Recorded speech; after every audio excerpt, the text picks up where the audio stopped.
us a lot of power for other things, but he made a statement. The only thing he was right about is I gave you the largest tax cut in history. I also gave you the largest regulation cut in history. That's why we had all the jobs. The tax cut spurred the greatest economy that we've ever seen just prior to COVID. And even after COVID, it was so strong that we were able to get through COVID much better than just about any other country. The country was going like never before.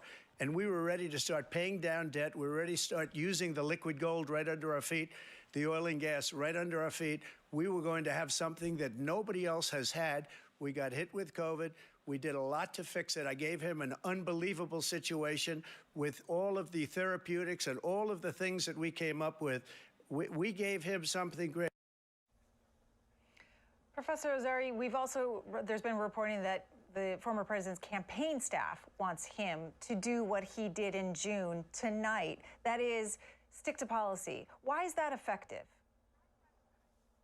Well, I think there's a couple ways of thinking about this. One is this kind of assumption, and honestly, I think as a political scientist, the evidence on this is a little bit mixed.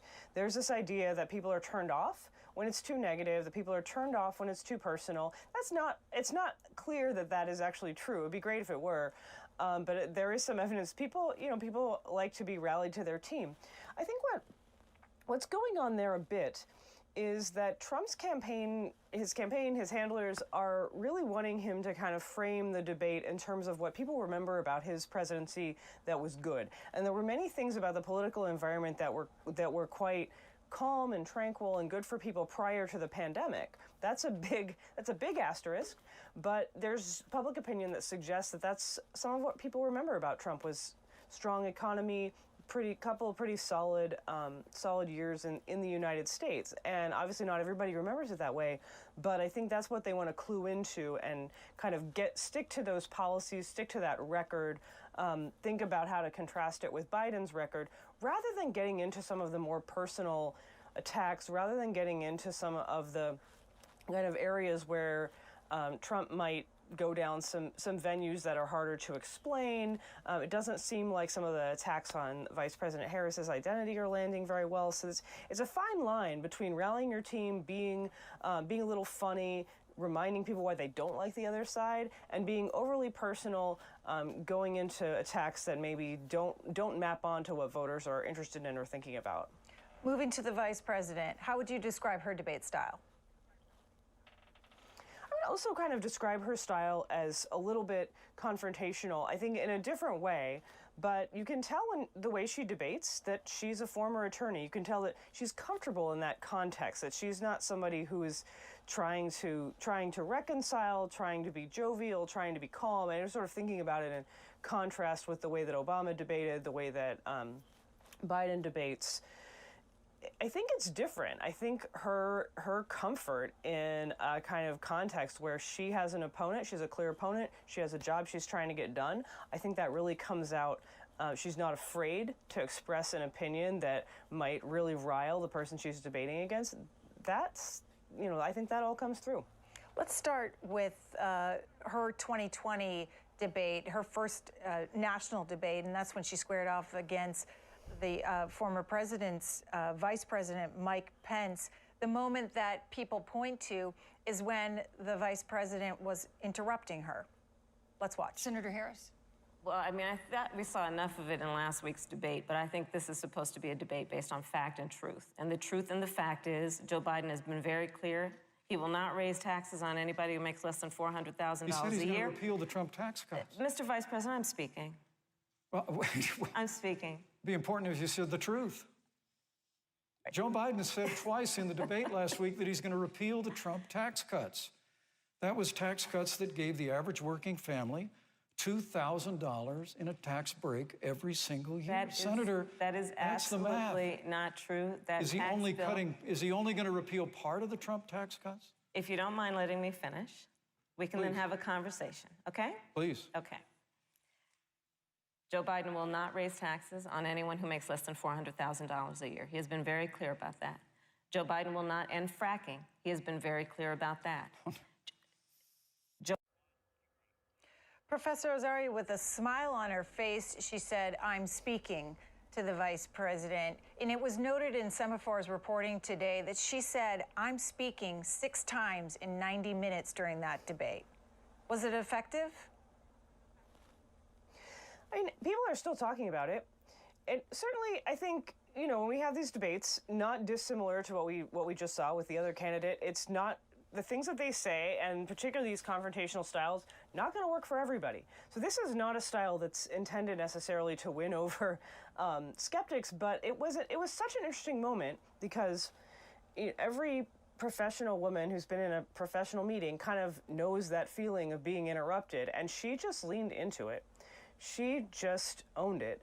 And what this sort of suggests to me, and what I've been sort of thinking about since we've had so few examples of a woman in this debate context on the presidential stage, is that I think this is a little bit part of her really taking steps, using the debate context to try and define the meaning of being a woman, of being a person of color. She uses the debate. I don't know if it's always effective. Again, it doesn't always land with everybody, and the vice presidential debate is a tricky one because I think it kind of tends to happen, and then people like you and me talk about it. And, you know, I remember talking about it with my students the day after, but then it sort of fades from view for the most part.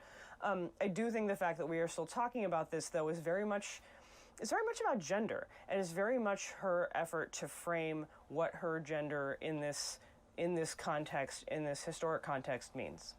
Let's go to 2020 and the primary cycle of 2020, and this is one of the moments between in the second Democratic primary debate between Kamala Harris and then candidate Joe Biden on this stage. Take a listen. I do not believe you are a racist.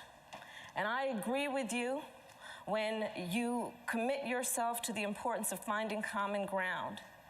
But I also believe, and it's personal, and I was actually it was hurtful to hear you talk about the reputations of 2 United States senators who built their reputations and career on the segregation of race in this country. You also worked with them to oppose busing. And, you know, there was a little girl in California who was part of the second class to integrate her public schools. And she was bused to school every day. And that little girl was me. So I will tell you that on this subject, it cannot be an intellectual debate among Democrats. We have to take it seriously. We have to act swiftly. Professor Azari, what was she doing there? Well, this is a really great question. This is one of the iconic moments of that very crowded and very busy 2020 primary season. And I mean, mainly what she was doing was what we expect candidates to do in that setting, which is attack the front runner. And I think this was an interesting moment in the Democratic Party's history because Biden had started to emerge even by this early point as a candidate of the African-American voting bloc within the Democratic Party. He was popular with African-American voters as someone who had worked with that community for a long time and served as Obama's vice president. And Harris, I think, maybe was expecting to have a little more inroads with those voters. And so perhaps this was her attempt to do that. Perhaps it's her attempt to distinguish herself in a crowded Democratic field. That's a really tough thing to do. And it's not entirely clear that it was effective. I think it was important. It's something that we still talk about. I think everything that she said was factually true about her life and about what Biden had said about some of those senators that he served with in the 1970s. And so I think it's certainly an important issue to bring up. I think as a piece of debate rhetoric in a primary context, I don't know that it was terribly effective. I don't know that it did bring a lot of support to her. So, Professor Azari, does she do that tonight? Does she tell her story tonight? Does she need to? That's a good question. I've heard a lot about this in the pre-debate commentary about the voters don't know who Kamala Harris is. And there are a lot of different ways we could interpret that question. We could interpret that question in terms of her background or her character or what she wants to say about herself. She did some of that in the DNC, and I expect she'll do some tonight. But debates do tend to be more focused on policy matters. And so I expect to hear much more about how she will be both similar and different from the Biden administration. I expect to hear a lot more about change and continuity across those administrations. I expect to really hear her try to highlight her opponent. She's been, I think, very consistent in the way that she's tried to highlight what Trump will do looking forward, what his presidency was like that she wants to remind her voters of. And I think that to the best of her ability, depending on the questions and what happens, that's probably what she'll try to do. She hasn't really talked overtly a lot about her specific demographic identity. It's been kind of part of the background, and I expect that will be true again, but I do kind of expect that, since we've now seen in these two clips that this is, in a lot of ways, her effort to talk about what her identity means. I would not be surprised if she tries to do that this time around as well. Julia Azari, political science professor at Marquette University, thank you for previewing tonight's debate. Thanks for having me. Back to calls. We'll go to Barbara in Miami, Florida. Republican Barbara, what do you want to hear from these candidates? Barbara in Miami, are you with us? Hi, Barbara, it's your turn. What do you want to hear from the candidates tonight?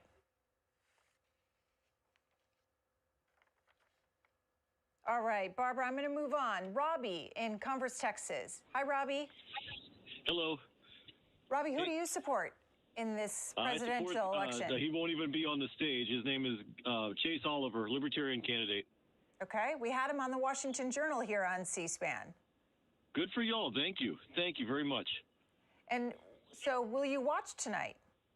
Absolutely. I'll be driving Uber, but I'll be listening while I'm driving. All right. Give me a second. The things I want to hear from those candidates. You know what I'd really love? Like you guys, you put Chase Oliver on your Washington Post. I would like to hear the candidates address the issue of why, like, Chase Oliver and Jill Stein are not on that debate stage, and further, and that should be a no-brainer. I'd love to hear their thoughts on that. Of course, they won't do that. But also, I'd like to hear them, and this one is really important, and I think because they don't hear the other opinions, I'd love to hear them come up with alternative ideas to, like, taxing the rich or tariffing the foreigners, like creating a sovereign wealth fund.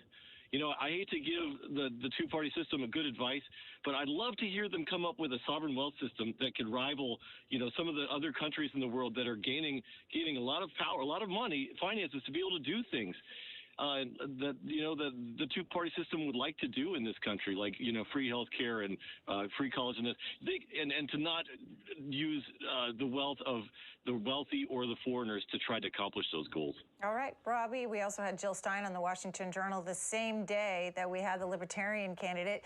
Check it out. Go to cspan.org. Beverly in Woodstock, Virginia, Democratic caller. Beverly? Hi there. Hi. What do you want to hear from the Vice President tonight? I would like to hear the Vice President speak respectfully to former Trump supporters or ones that are on the edge. I live in a very rural red part of Virginia, and I have friends who voted for Trump, but they don't want to vote for him. But we need her to speak in such a way that is not going to give them reasons to not vote for Harris. I would like her to be respectful and look towards something that will help move. Could you pick up an agility ladder for my daughter? I got you. I think she's going pro at basketball. Thank you. We got 2 days going right now. So what you think's the next step? I thought I'd be happier at 40. You are happy, and I'm not 40. I feel like you're having a midlife crisis. Well, I feel like you're high on mushrooms, so you don't know shit. Elliot, may your experience...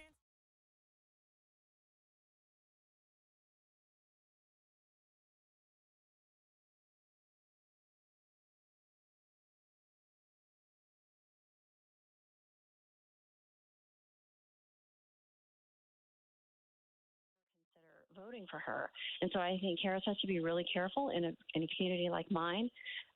It's to not trip over an insult or an unintended issue that's going to alienate people. Because there are former Trump voters. They're very quiet. They won't put out yard signs. They won't really talk about it. I've had offline, in-person conversations, and they're willing to not vote for Trump, but they have to not be offended by Harris. And so I really hope she can thread that needle and do a beautiful job of leaving the door open for them with graciousness and welcome. All right. Beverly in Virginia, Democratic caller there. John, Lakewood, New Jersey, Republican. John. Yes, hello. Hi, John. What do you want to hear from the former president tonight? I'd actually like to hear from the vice president. Okay. I'd like to hear her speaking about the border. I think a lot of people are wondering about that, like where's she been, in the last few years. And I'd also like to hear her, answering up for her, for foreign policy, especially in Israel, the conflict, and to hear more what she's going to do about that. Okay. All right. We will be simulcasting ABC's debate here on C-SPAN networks, and you can watch here when it begins at 9 p.m. Eastern Time. Also, if you're on the go, you can watch on our free video mobile app, C-SPAN Now, and you can also on our website, cspan.org. You'll be able to find the debate after it's over tonight as well. When it concludes, we're going to go back to the phone lines and have a conversation with all of you and get your reaction to tonight's debate as well. We're expecting it to last about 90 minutes, so around 10:40 p.m. Eastern Time is when we expect the debate to wrap. They're going to have 2 commercial breaks, and that's when we will pick up here with resume our conversation with all of you tonight and get your reaction. Joyce in Asbury Park, New Jersey, Democratic caller. Hi, Joyce. Hi. How are you? Hi, go ahead. And what do you want to hear from the candidates tonight? Well, I really don't care what for him, so I really.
Needs healing right now, so I'm hoping we're able to come together and just really move past this dark period in our history.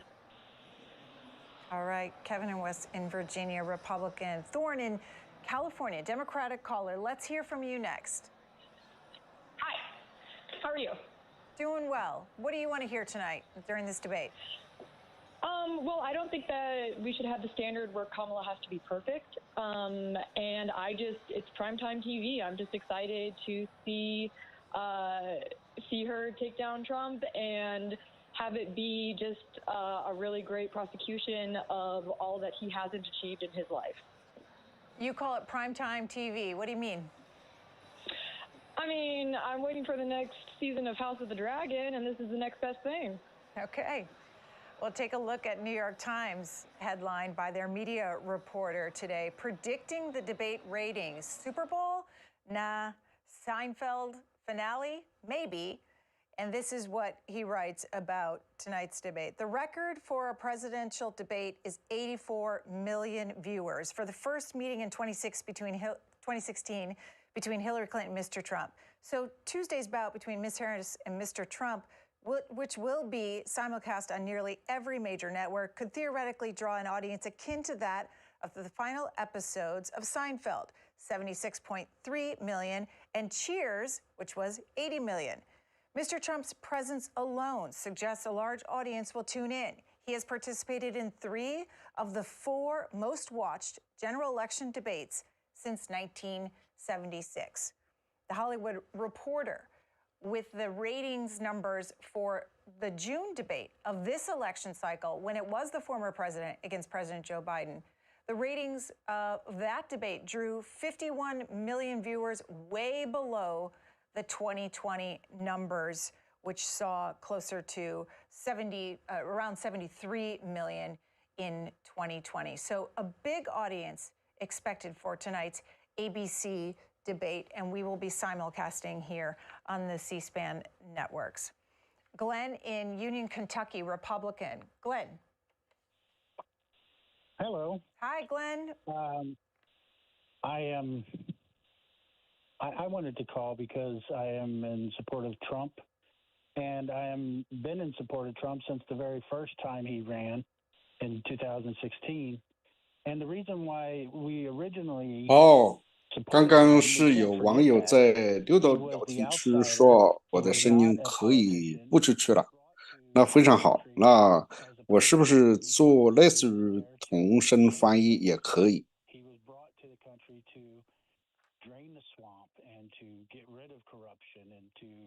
make America great again. And I don't see what Democrats are so angry about making great again, make America great again.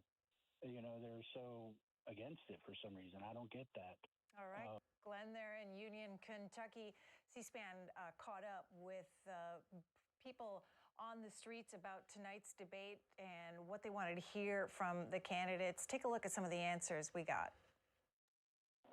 我可以做一部分同声的翻译和评论啊，这个没有什么太大的问题，当然准确度没有办法跟李奇博士比，速度也没有他那么快，但是他今天他没有时间，他现在在忙明天的这个节目。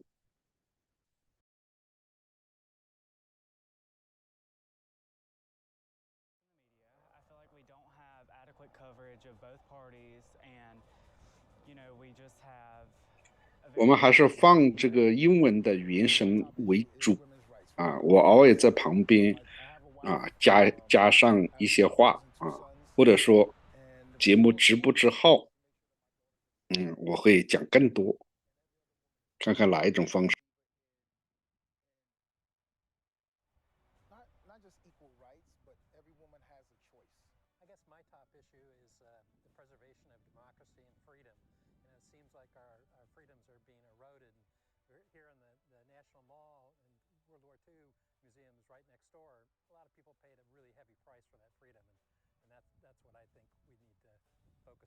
When I think about who I'm voting for, really will center around healthcare and women's rights, our rights to choose, our rights to be in charge of our own body, and really just big picture, better access to healthcare for everyone, equal slate, equal playing field for all. I would say my top issue for the U.S. right now would probably be immigration and illegals. We can kind of close up the border, but keep it open to people immigrating legally. That would be fine, but yeah. 我试一下这个声音啊。哈里斯呢已经到了这个辩论的中心，在费城的国家宪法中心，他大概是8点17分到的。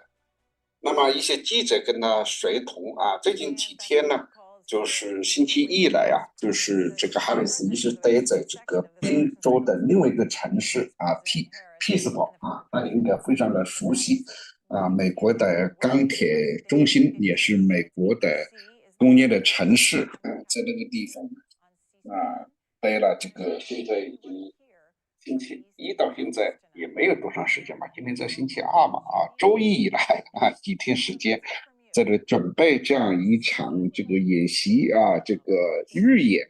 那么他是有一些年轻的专家帮助他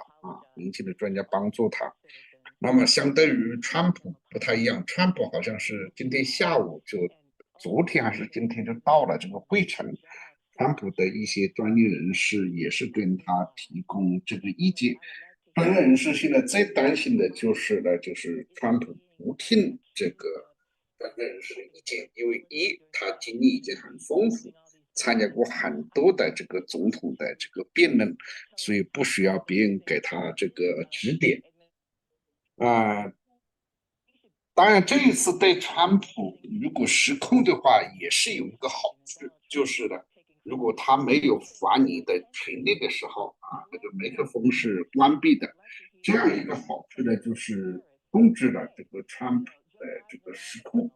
所以共和党这边的人认为呢，这实际上是这个让川普能够更有力发出他声音的这样一个方式。在哈里斯这边就显得比较弱啊，就是当他这个川普进行攻击的时候，他再反攻击回去，那么川普如果失控的话呢，那对于哈里斯团队是一个非常好的消息，因为他们的策略可能就是要进一步激怒这个川普，让川普这个失控。这样的话呢，就是让哈里斯更容易就是占上风。但是如果进行了控制的话呢，那川普他可能讲话就受到限制，能够让他的这个声音更有效的发挥出来。那么这也是哈里斯和川普第一次这个正式的见面。虽然两位都是知名人士这个川普特朗普曾经给哈里斯这个在加州的这个竞选的时候呢捐过款，好像捐了几千块钱，好像他的女儿也捐过，但实际上两人呢并没有见过。在几个星期以前，川普讲了一个故事，他跟哈里斯或者是谁的见面甚至或者说跟哈里斯曾经的一个男友一起坐直升机发生了什么事故然后呢以此来为他来编织这个哈里斯的一些话一些糟糕的话呢来奠定这个基础，但事实上后来经过核实没有发生过这样的事情。所以想通过哈里斯的前男友来讲哈里斯的坏话这种故事就没办法继续下去。我不知道声音效果怎么样如果声音效果好的话，等一下我会继续跟大家做一些背景性的介绍，或者是做一些事实性的核查，但是我也不想影响呢大家直播看这个节目。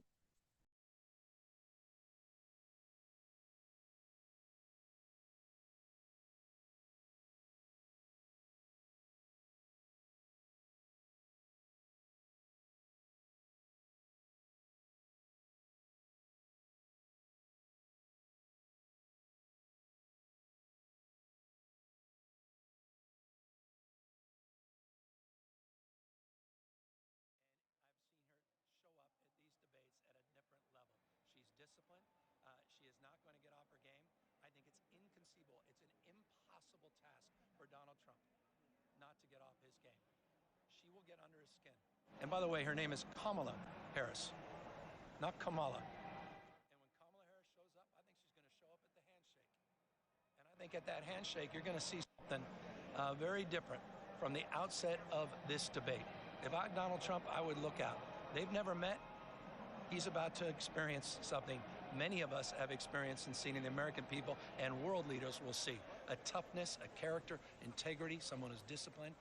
Governor there, Gavin Newsom, talking to reporters. You can see he's swarmed by the media in the Media Filing Center at the Philadelphia Convention Hall there in the city. Hundreds of reporters there ahead of tonight's debate. We expect that surrogate supporters for the former president will be there as well. Senator Tom Cotton was talking to reporters before. There's 声音的音质差呀，主要是我这边的问题，因为我需要等下一边看这个直播的节目，一边呢跟大家进行这个解释。但是大家等一下听到的这个辩论的声音不会受影响那是有电视的直播员转到我们的这个频道上，但是我的声音可能会受一些影响当然我的声音不重要我主要是做一些重要的这个解释。今天一般来讲，哈里斯将会就一个他认为占有这个很有利位置的一个话题占有上风，对这个川普会进行猛烈攻击，这就是独裁的这个议题。那么共和党的这个对独裁的这种议题吧，一般来讲就是不太受女性的这种欢迎，也不太受这个进步人士的欢迎。那川普在这个态度上呢，他就是比较的模糊啊，比较的摇摆。一方面他不想得罪这个保守的共和党人，但是另一方面呢，他也不想失去女性对他的这个支持。所以在堕胎的议题上呢，这个川普实际上是一个摇摆的状况。所以今天如果会涉及到这个问题，贺锦丽会紧紧的咬住这个川普，要他进行更明确的表态。这个川普现在处于一个有利的位置，就是他在经济问题的一个优势啊，不仅是他是一个商人的背景，更重要的是美国的这个经济啊，对于老百姓来讲，由于通货膨胀的影响，利息比较高，那么这些年呢，老百姓这个实际上固定资产增加的还是不错的，工资增加的也不错，但是由于通货膨胀给人的感觉物价过高，所以消费能力下降。那这一点呢，特朗普将会抓住这个机会来咬住这个贺锦丽和他的这个总统两人的这个政府应该承担这个责任。一般认为，美国民众最关心的是经济问题，而经济问题相对来讲是民主党的弱项，是共和党的这个比较占优势的一个话题。这个也是今天讨论的一个焦点。移民问题当然会提出来在过去几个星期或者更早一些时间川普曾经指责贺锦丽是边境沙皇他负责这个边境的移民的事务并没有取到很好的效果，而且取到非常糟糕的效果的结果那么这个也是美国选民很关心的一个话题。但事实上呢，这个贺锦丽从来没有负责过边境的移民的问题，给他戴上一个边境沙皇的这样一个帽子是不正确的贺锦丽曾经负责过中美洲的3个国家的移民为什么要到美国来的这么一个跟3个国家的政府进行交流意见的这个项目而不是这个负责移民的项目。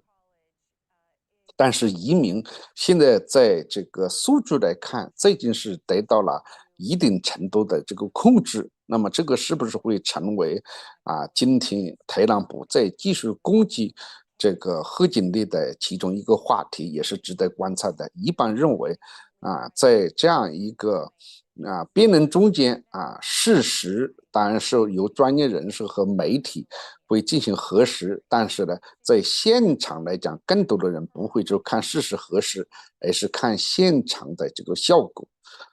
一般来讲就是总统的辩论会的这个直接观看的人可以达到5000多万，但是由于这一次的辩论特别的这个重要，也许观看的人会有所增加。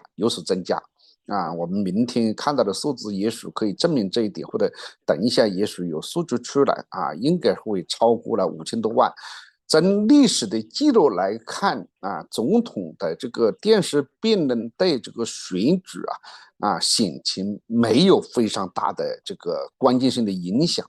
但是不过呢，最近几次也是发生这种情况，譬如说奥巴马当这个竞选总统的时候，他就有效的利用了电视的辩论，增加了他的知名度那么这个对他后的选情产生了一个很大的影响。几个月之前，拜登总统和川普前总统的这个辩论呢，也对这个拜登总统最终退选呢起了一些关键性的作用所以也不能说完全没有作用。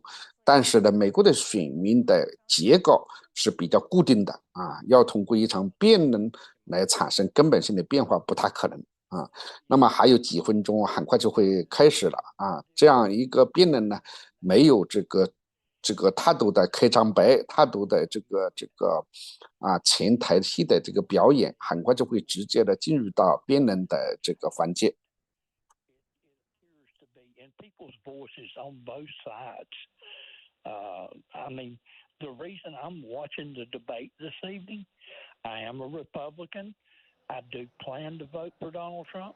However, I am watching the debate.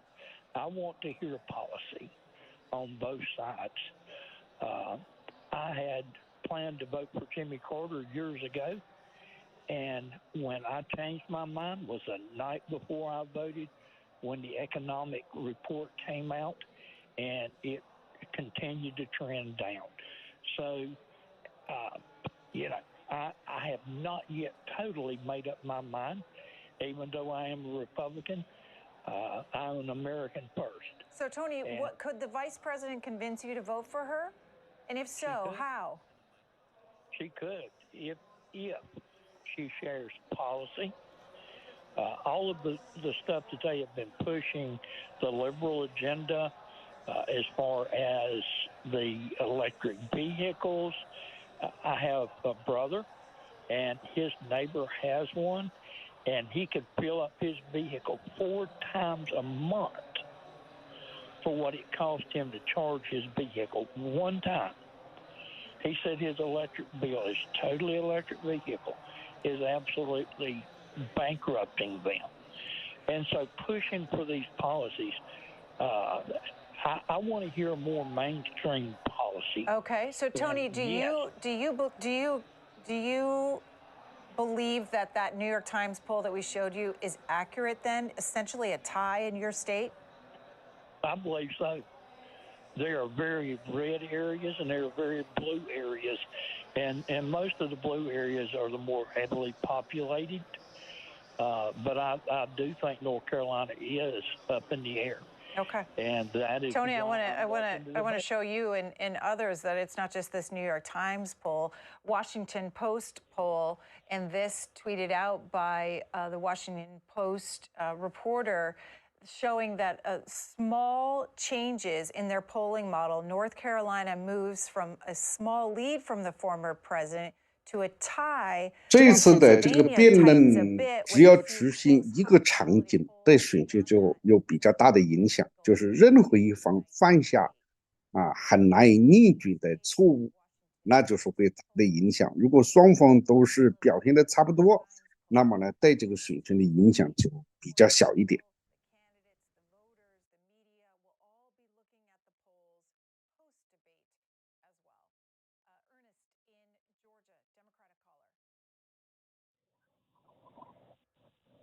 Ernest, you with us in Georgia? We're listening to you. 美国的选举是选民结构已经相互化，所以一般的新闻报道和辩论对选情本身影响不是那么大。All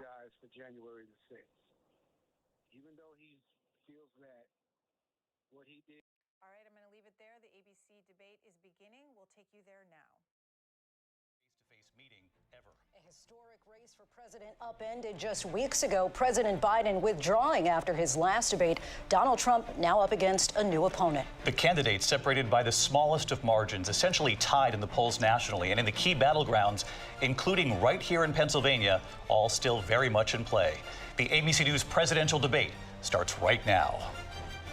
This is an ABC News special. The most consequential moment of this campaign. Kamala Harris. Together, we will chart a new way forward. Donald Trump.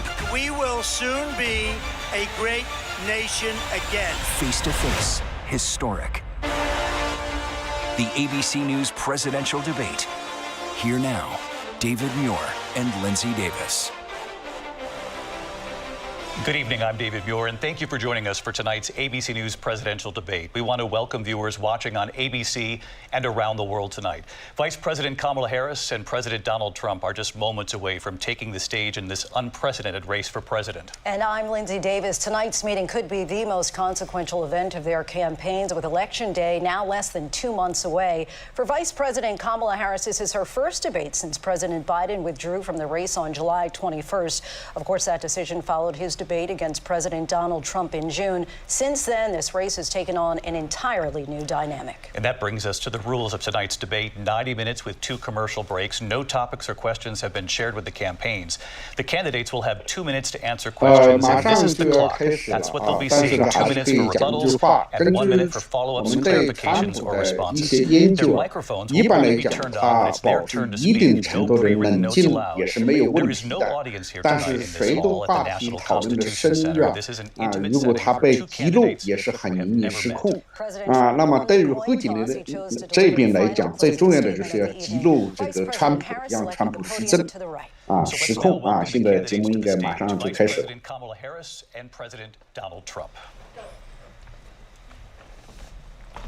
两人握手了。Kamala Harris, let's have a good debate. Have fun. Thank you. Welcome to you both. It's wonderful to have you. It's an honor to have you both here tonight. Good evening. We are looking forward to a spirited and thoughtful debate. So let's get started. I want to begin tonight with the issue that voters repeatedly say is their #1 issue, and that is the economy and the cost of living in this country.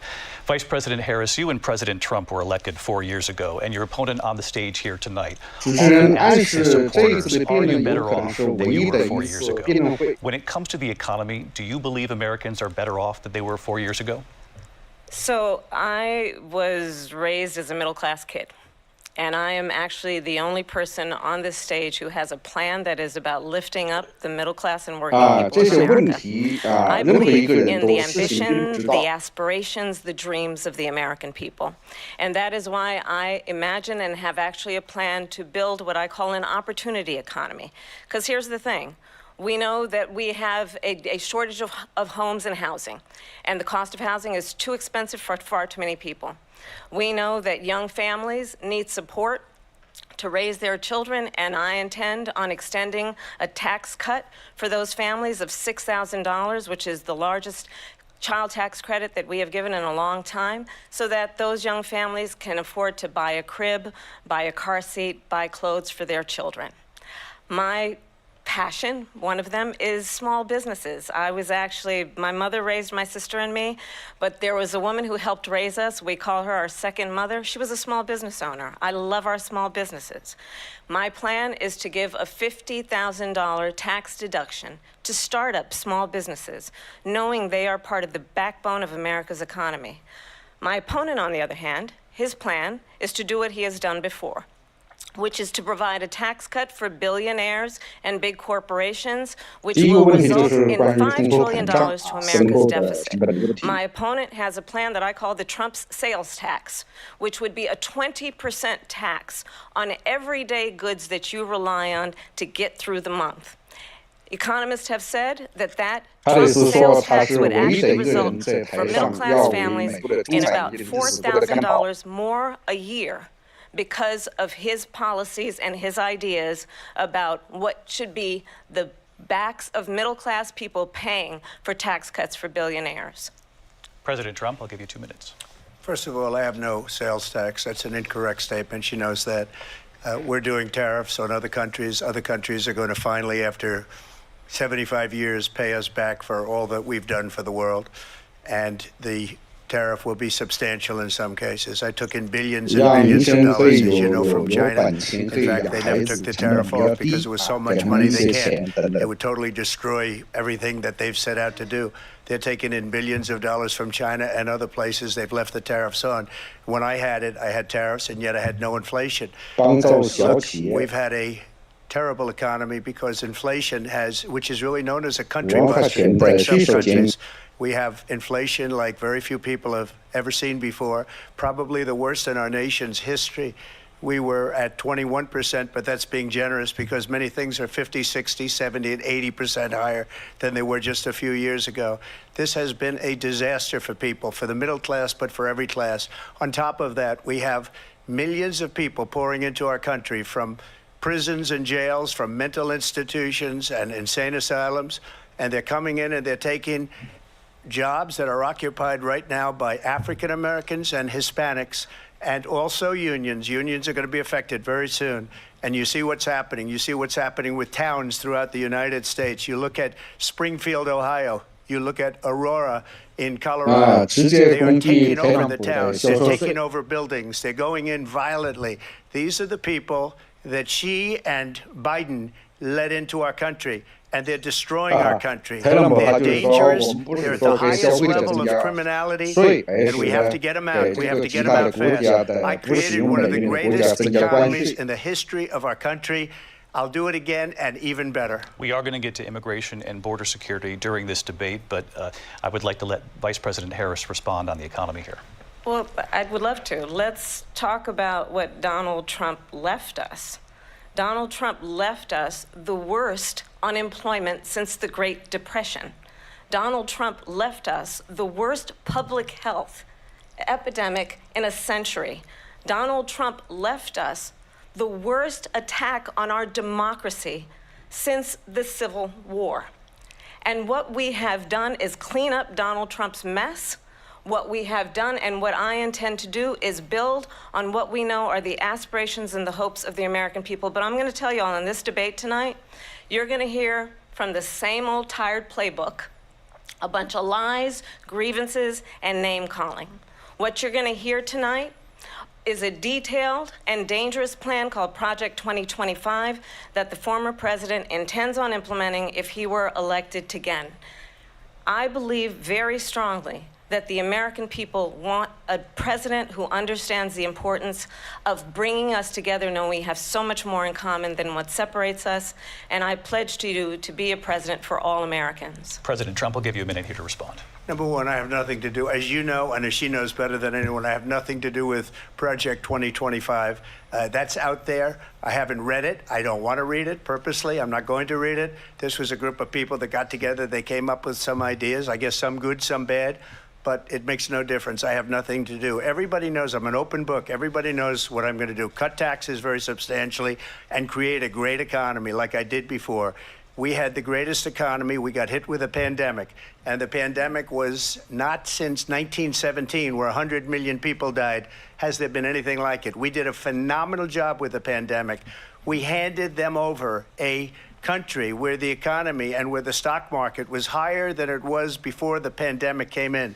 Nobody's ever seen anything like it. We made ventilators for the entire world. We got gowns, we got masks, we did things that nobody thought possible. And people give me credit for rebuilding the military. They give me credit for a lot of things, but not enough credit for the great job we did with the pandemic. But the only jobs they got were bounce back jobs. These were jobs bounced back, and it bounced back and it went to their benefit. But I was the one that created them. They know it, and so does everybody else. Vice President Harris, I'll let you respond. So Donald Trump has no plan for you. And when you look at his economic plan, it's all about tax breaks for the richest people. I am offering what I describe as an opportunity economy, and the best economists in our country, if not the world, have reviewed our relative plans for the future of America. What Goldman Sachs has said is that Donald Trump's plan would make the economy worse. Mine would strengthen the economy. What the Wharton School has said is Donald Trump's plan would actually explode the deficit. 16 Nobel laureates have described his economic plan as something that would increase inflation and by the middle of next year would invite a recession. You just have to look at where we are and where we stand on the issues. And I'd invite you to know that Donald Trump actually has no plan for you because he is more interested in defending himself than he is in looking out for you.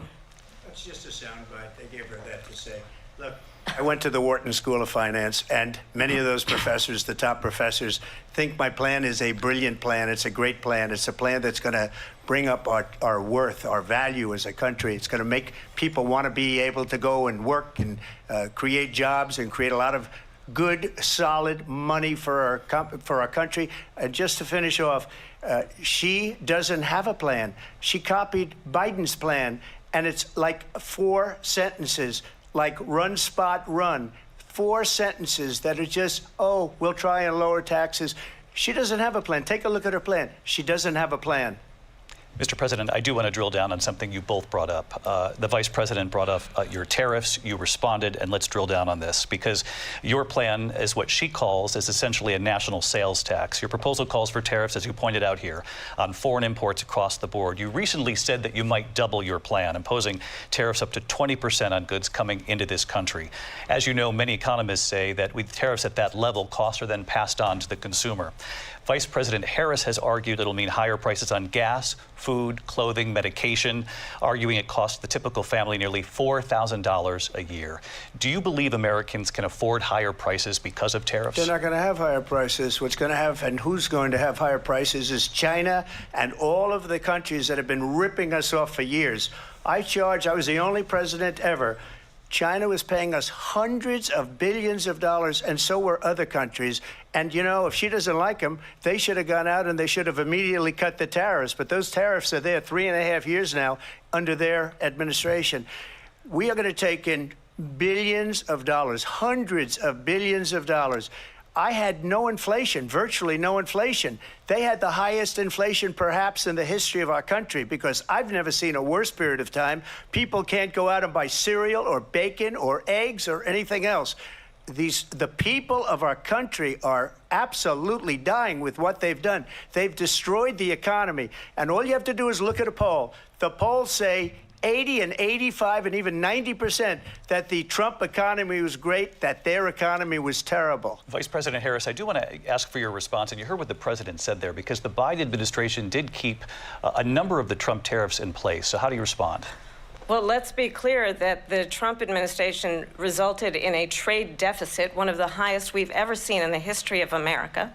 He invited trade wars. You want to talk about his deal with China? What he ended up doing is, under Donald Trump's presidency, he ended up selling American chips to China to help them improve and modernize their military, basically sold us out, when a policy about China should be in making sure the United States of America wins the competition for the 21st century, which means focusing on the details of what that requires, focusing on relationships with our allies, focusing on investing in American-based technology so that we win the race on AI, on quantum computing, focusing on what we need to do to support America's workforce so that we don't end up having on the short end of the stick in terms of workers' rights. But what Donald Trump did, let's talk about this, with COVID, is he actually thanked President Xi for what he did during COVID. Look at his tweet. "Thank you, President Xi," exclamation point, when we know that Xi was responsible for lacking and not giving us transparency about the origins of COVID. President Trump, I'll let you respond. First of all, they bought their chips from Taiwan. We hardly make chips anymore because of philosophies like they have and policies like they have. I don't say her because she has no policy. Everything that she believed 3 years ago and 4 years ago is out the window. She's going to my philosophy now. In fact, I was going to send her a MAGA hat. She's gone to my philosophy. But if she ever got elected, she'd change it. And it will be the end of our country. She's a Marxist. Everybody knows she's a Marxist. Her father's a Marxist professor in economics, and he taught her well. But when you look at what she's done to our country, and when you look at these millions and millions of people that are pouring into our country monthly, where it's, I believe, 21 million people, not the 15 that people say, and I think it's a lot higher than the 21. That's bigger than New York State pouring in. And just look at what they're doing to our country. They're criminals. Many of these people coming in are criminals. And that's bad for our economy, too. You know, you mentioned before, we'll talk about immigration later. Well, bad immigration is the worst thing that can happen to our economy. They have, and she has, destroyed our country with policy that's insane. Almost policy that you'd say they have to hate our country. President Trump, thank you. Lindsay? I want to turn to the issue of abortion. President Trump, you've often touted that you were able to kill Roe v. Wade. Last year, you said that you were proud to be the most pro-life president in American history. Then last month, you said that your administration would be great for women and their reproductive rights. In your home state of Florida, you surprised many with regard to your 6-week abortion ban, because you initially had said that it was too short. And you said, quote, "I'm going to be voting that we need more than 6 weeks." But then the very next day, you reversed reversed course and said you would vote to support the 6-week ban. Vice President Harris says that women shouldn't trust you on the issue of abortion because you've changed your position so many times. Therefore, why should they trust you? Well, the reason I'm doing that vote is because the plan is, as you know, the vote is, they have abortion in the 9th month. They even have, and you can look at the governor of West Virginia, the previous governor of West Virginia, not the current governor, who's doing an excellent job, but the governor before, he said the baby will be born and we will decide what to do with the baby. In other words, we'll execute the baby. And that's why I did that, because that predominates, because they're radical. The Democrats are radical in that. And her vice presidential pick, which I think was a horrible pick, by the way, for our country, because he is really out of it.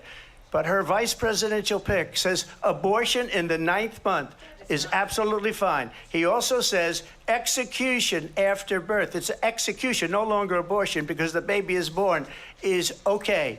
And that's not okay with me, hence the vote. But what I did is something for 52 years. They've been trying to get Roe v. Wade into the states. And through the genius and heart and strength of 6 Supreme Court justices, we were able to do that. Now, I believe in the exceptions for rape, incest, and life of the mother. I believe strongly in it. Ronald Reagan did also. 85% of Republicans do. Exceptions. Very important. But we were able to get it, and now states are voting on it. And for the first time, you're going to see, look, this is an issue that's torn our country apart for 52 years. Every legal scholar, every Democrat, every Republican, liberal, conservative, they all wanted this issue to be brought back to the states where people could vote. And that's what happened. Now, Ohio, Kansas, the vote was somewhat liberal, much more liberal than people would have thought. But each individual state is voting. It's the vote of the people now. It's not tied up in the federal government. I did a great service in doing it. It took courage to do it. And the Supreme Court had great courage in doing it. And I give tremendous credit to those 6 justices. There is no state in this country where it is legal to kill a baby after it's born. Madam Vice President, I want to get your response to President Trump. Well, as I said, you're going to hear a bunch of lies, and that's not actually a surprising fact. Let's understand how we got here. Donald Trump hand-selected 3 members of the United States Supreme Court with the intention that they would undo the protections of Roe v. Wade. And they did exactly as he intended. And now in over 20 states, there are Trump abortion bans, which make it criminal for a doctor or nurse to provide health care. In one state, it provides prison for life. Trump abortion bans that make no exception even for rape and incest, which understand what that means. A survivor of a crime of violation to their body does not have the right to make a decision about what happens to their body next. That is immoral.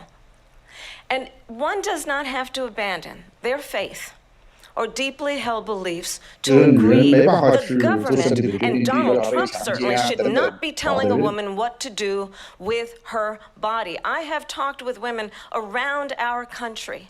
You want to talk about this is what people wanted? Pregnant women who want to carry a pregnancy to term, suffering from a miscarriage, being denied care in an emergency room because the healthcare providers are afraid they might go to jail, and she's bleeding out in a car in the parking lot. She didn't want that. Her husband didn't want that. A 12 or 13-year-old survivor of incest being forced to carry a pregnancy to term. They don't want that.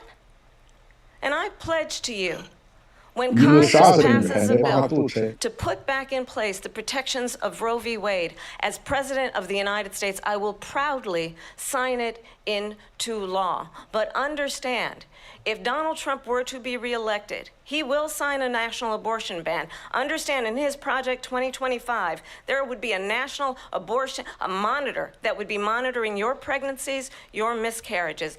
I think the American people believe that certain freedoms, in particular the freedom to make decisions about one's own body, should not be made by the government.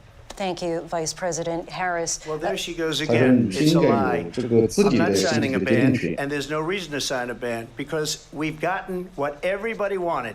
Democrats, Republicans, and everybody else And every legal scholar wanted it to be brought back into the states, and the states are voting. And it may take a little time, but for 52 years, this issue has torn our country apart, and they wanted it back in the states. And I did something that nobody thought was possible. The states are now voting. What she says is an absolute lie. And as far as the abortion ban, no, I'm not in favor of abortion ban, but it doesn't matter because this issue has now been taken over by the states. Would you veto a national abortion ban if it came to your desk? Well, I won't have to because, again, number one, she said she'll go back to Congress. She'll never get the vote. It's impossible for her to get the vote, especially now with the 50-50 and essentially 50-50 in both Senate and the House. She's not going to get the vote. She can't get the vote. She won't even come close to it. So it's just talk. You know what it reminds me of? When they said they're going to get student loans terminated, and it ended up being a total catastrophe. The student loans, and then her, I think probably her boss, if you call him a boss, he spends all his time on the beach. But look, her boss went out and said, we'll do it again. We'll do it a different way. And he went out, got rejected again by the Supreme Court. So all these students got this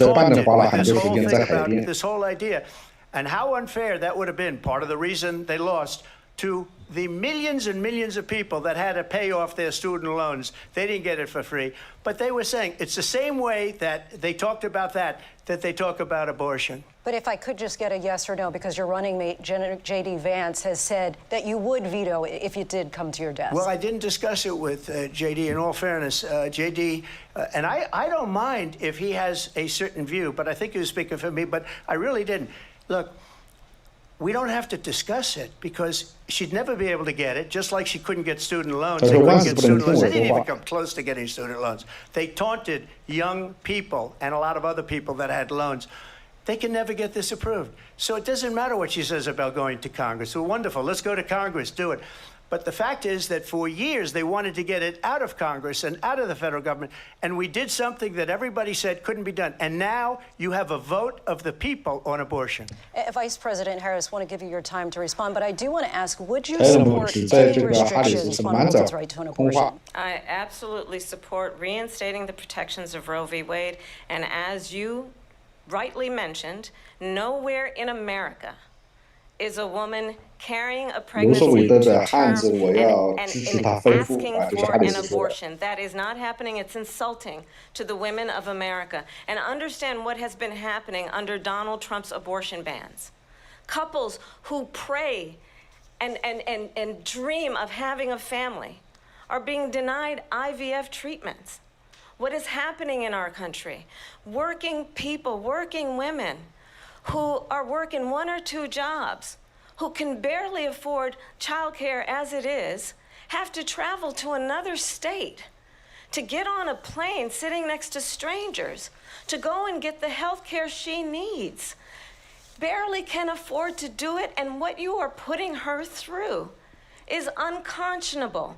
And the people of America have not, the majority of Americans believe in a woman's right to make decisions about her own body, and that is why in every state where this issue has been on the ballot, in red and blue states both, the people of America have voted for freedom. Vice President Harris, excuse me, I have to respond. Another lie. It's another lie. I have been a leader on IVF, which is fertilization. The IVF, I have been a leader. In fact, when they got a very negative decision on IVF from the Alabama courts, I saw the people of Alabama and the legislature 2 days later voted it in. I've been a leader on it. They know that, and everybody else knows it. I have been a leader on fertilization, IVF. And the other thing, you should ask, will she allow abortion in the 8th month, 9th month, 7th month? Come on. Okay, would you do that? Why don't you ask her that question? Why don't you answer the question? Would you because veto? Under Roe v. Wade, answer the question, would you veto? You could do abortions in the 7th month, the 8th month, the 9th month, not true. and probably after birth. Just look at the governor, former governor of Virginia. The governor of Virginia said, we put the baby aside, and then we determine what we want to do with the baby. President Trump, thank you. We're going to turn now to immigration and border security. We know it's an issue that's important to Republicans, Democrats, voters across the board in this country. Vice President Harris, you were tasked by President Biden with getting to the root causes of migration from Central America. We know that illegal border crossings reached a record high in the Biden administration. This past June, President Biden imposed tough new asylum restrictions. We know the numbers since then have dropped significantly.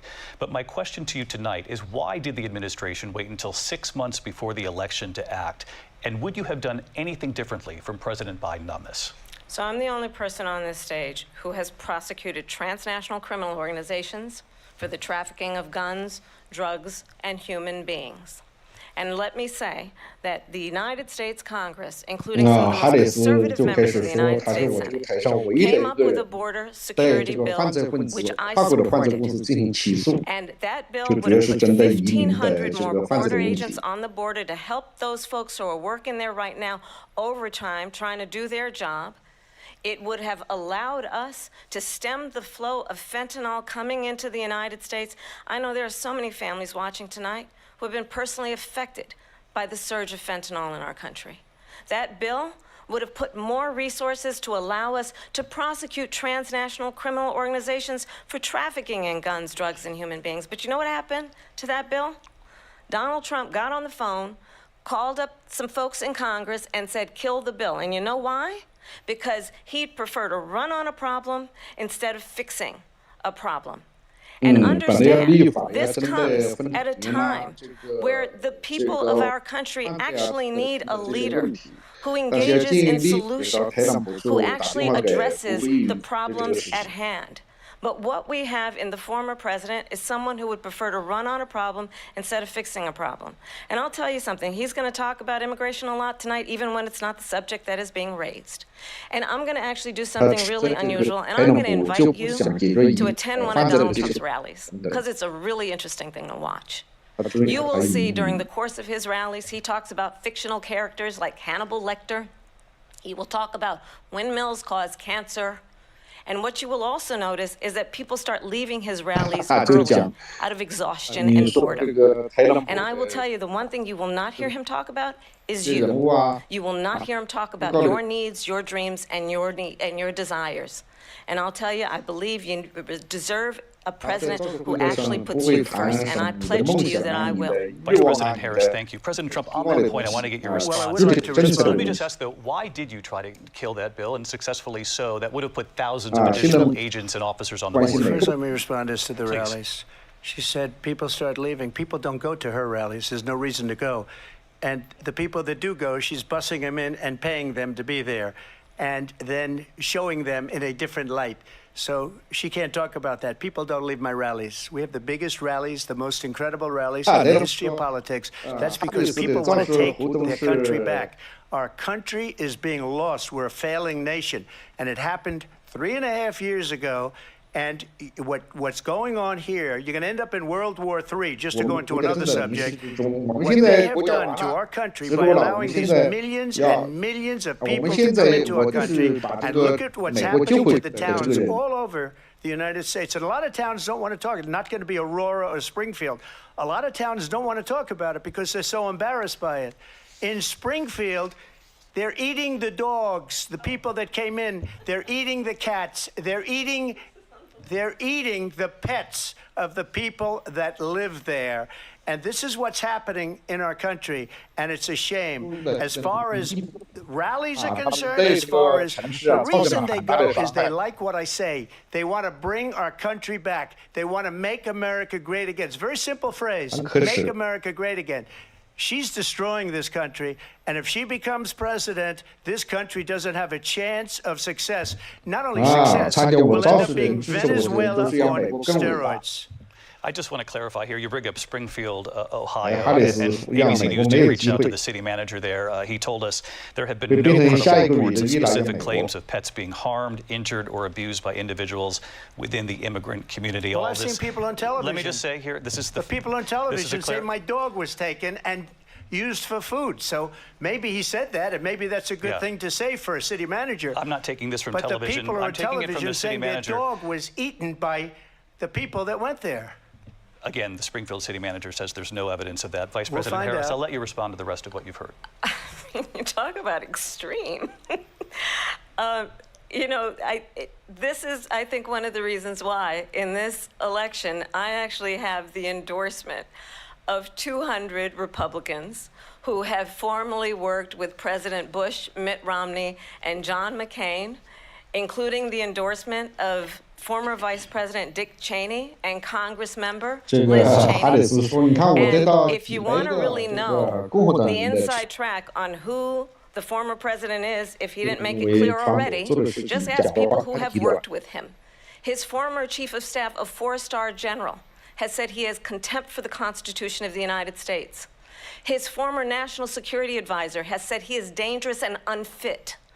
His former Secretary of Defense has said the nation, the Republic, would never survive another Trump term. And when we listen to this kind of rhetoric, when the issues that affect the American people are not being addressed, I think the choice is clear in this election.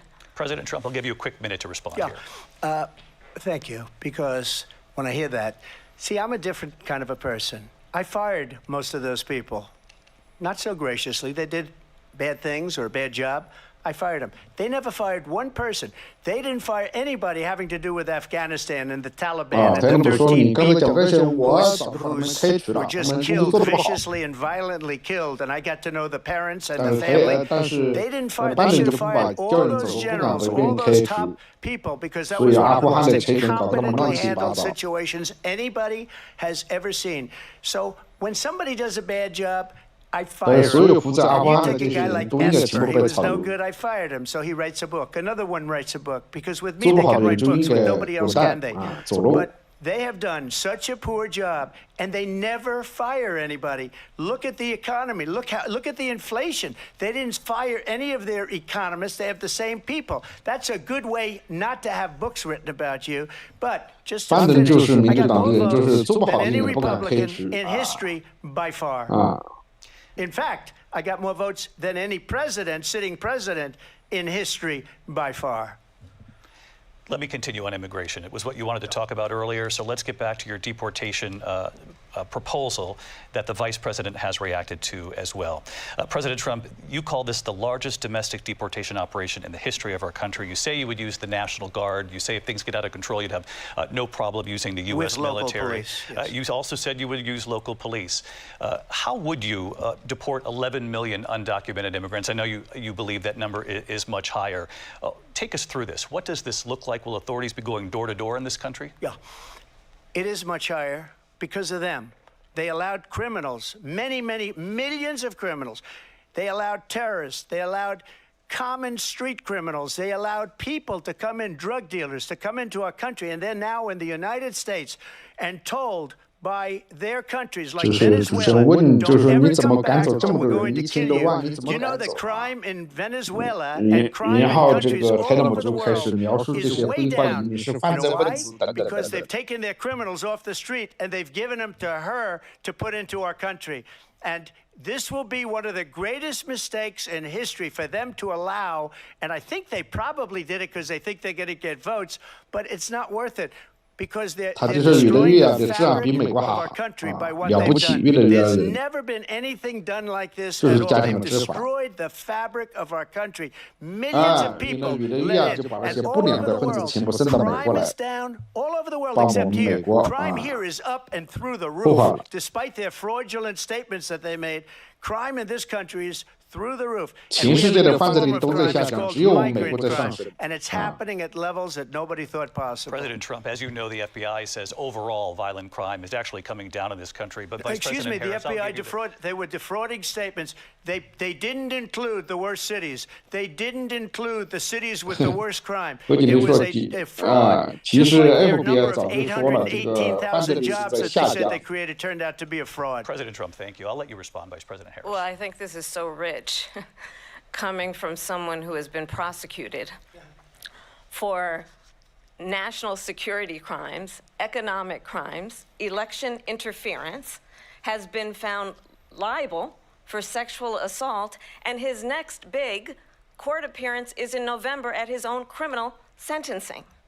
And let's be clear, where each person stands on the issue of what is important about respect for the rule of law and respect for law enforcement. The former vice president called for defunding federal law enforcement, 45,000 agents, get this, on the day after he was arraigned on 34 felony counts.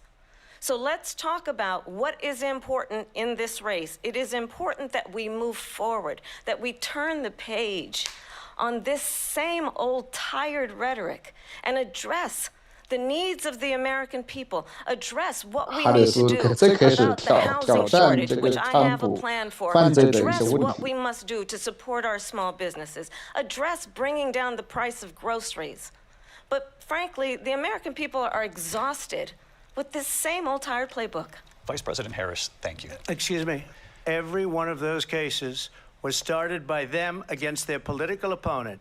And I'm winning most of them, and I will win the rest on appeal. And you saw that with the decision that came down just recently from the Supreme Court. I'm winning most of them. But those are cases, it's called weaponization. Never happened in this country. They weaponized the Justice Department. Every one of those cases was involved with the DOJ, from Atlanta and Fani Willis to the Attorney General of New York and the DA in New York. Every one of those cases. And then they say, oh, he's a criminal. They're the ones that made them go after me. By the way, Joe Biden was found essentially guilty on the documents case. And what happened in my documents case? They said, oh, that's the toughest of them all. A complete and total victory 2 months ago was thrown out. It's weaponization, and they used it, and it's never happened in this country. They used it to try and win an election. They're fake cases. President Trump, thank you. A really quick response to Vice President Harris on weaponization of the Justice Department. Well, let's talk about extreme and understand the context in which this election in 2024 is taking place. The United States Supreme Court recently ruled that the former president would essentially be immune from any misconduct if he were to enter the White House again. Understand, this is someone who has openly said he would terminate, I'm quoting, terminate the Constitution of the United States, that he would weaponize the Department of Justice against his political enemies. Someone who has openly expressed disdain for members of our military. Understand what it would mean if Donald Trump were back in the White House with no guardrails, because certainly we know now the court won't stop him. We know J.D. Vance is not going to stop him. It's up to the American people Vice President to stop Harris, him. thank you. Vice President Harris, in your last run for president. This is the one that weaponized, not me. She weaponized. I probably took a bullet to the head because of the things that they say about me. They talk about democracy. I'm a threat to democracy. They're the threat to democracy with a fake Russia investigation that went nowhere. Vice President Harris, in your last run for president, you said you wanted to ban fracking. Now you don't. You wanted mandatory government buyback programs for assault weapons. Now your campaign says you don't. You supported decriminalizing border crossings. Now you're taking a harder line. I know you say that your values have not changed. So then why have so many of your policy positions changed? So my values have not changed, and I'm going to discuss every one of the, at least every point that you've made. But in particular, let's talk about fracking, because we're here in Pennsylvania. I made that very clear in 2020. I will not ban fracking. I have not banned fracking as Vice President of the United States. And in fact, I was the tie-breaking vote on the Inflation Reduction Act, which opened new leases for fracking. My position is that we have got to invest in diverse sources of energy so we reduce our reliance on foreign oil. We have had the largest increase in domestic oil production in history because of an approach that recognizes that we cannot over-rely on foreign oil.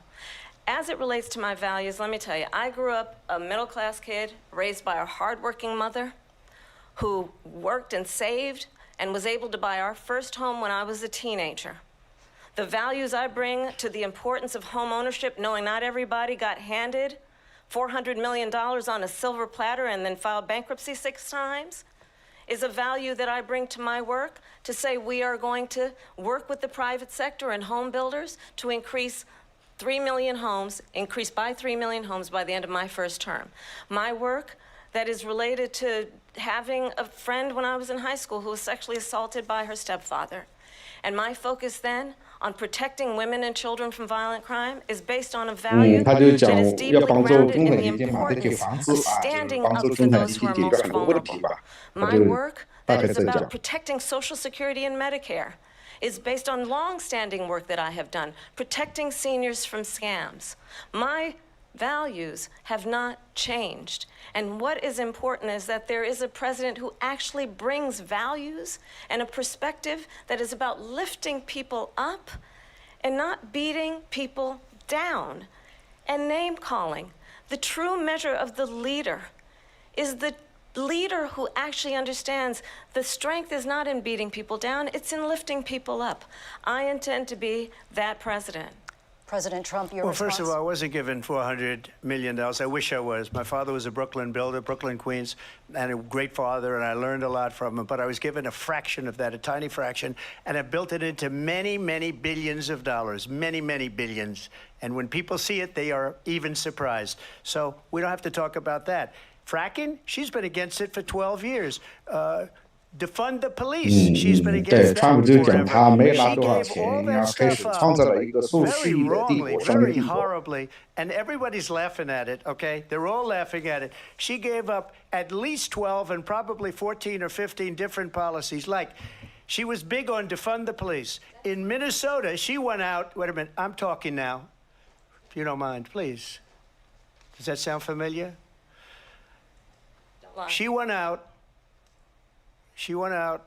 in Minnesota and wanted to let criminals that killed people, that burned down Minneapolis, she went out and raised money to get them out of jail.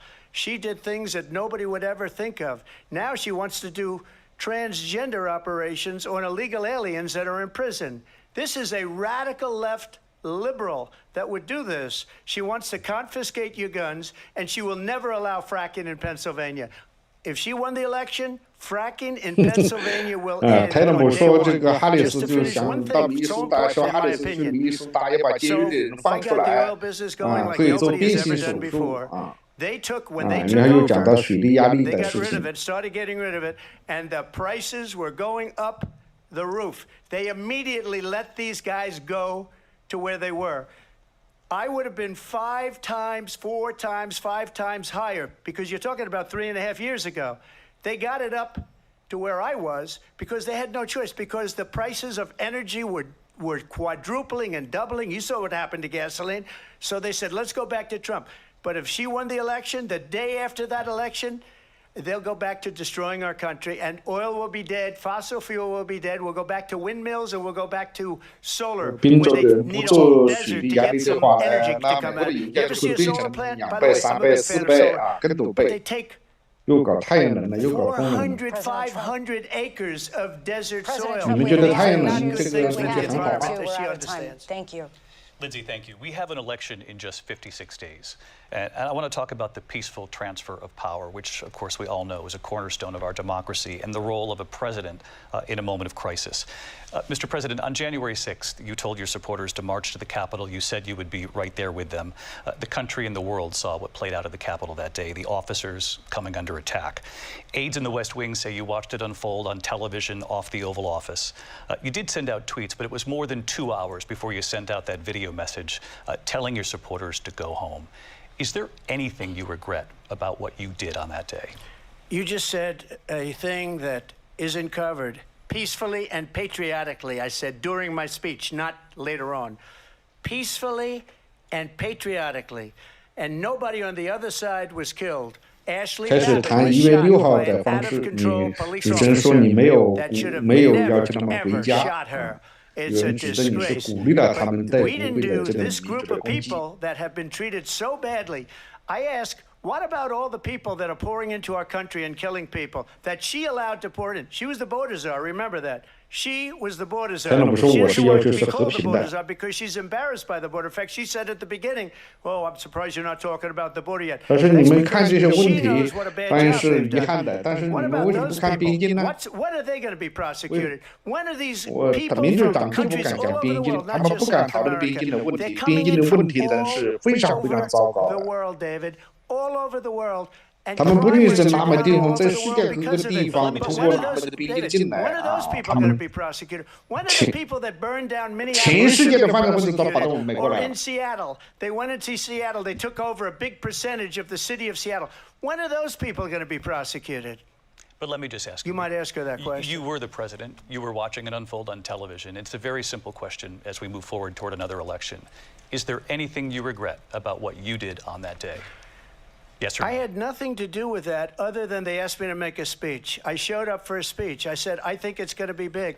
I went to Nancy Pelosi and the mayor of Washington, D.C., and the mayor put it back in writing, as you know. I said, you know, this is going to be a very big rally or whatever you want to call it. And again, it wasn't done by me. It was done by others. I said, I'd like to give you 10,000 National Guard or soldiers. 他说我没有，他们我没有煽动暴力，我当时就找了南希佩洛西，找了这个华盛顿 DC 市长啊，但是我找了国家国民的警卫军啊，你们拒绝了啊，佩洛西这是应该为这个事情暴动负责。华盛顿 DC 的这个市长没做好工作，不会发生这样的事情。I was at the Capitol on January 6th. I was the vice president-elect. I was also an acting senator. I was there. And on that day, the president of the United States incited a violent mob to attack our nation's capital, to desecrate our nation's capital. On that day, 140 law enforcement officers were injured, and some died. And understand, the former president has been indicted and impeached for exactly that reason. But this is not an isolated situation. Let's remember Charlottesville, where there was a mob of people carrying tiki torches, spewing anti-Semitic hate. And what did the president then at the time say? There were fine people on each side. Let's remember that when it came to the Proud Boys, a militia, the president said, the former president said, stand back and stand by. So for everyone watching who remembers what January 6th was, I say, you don't have to go back. Let's not go back. We're not going back. It's time to turn the page.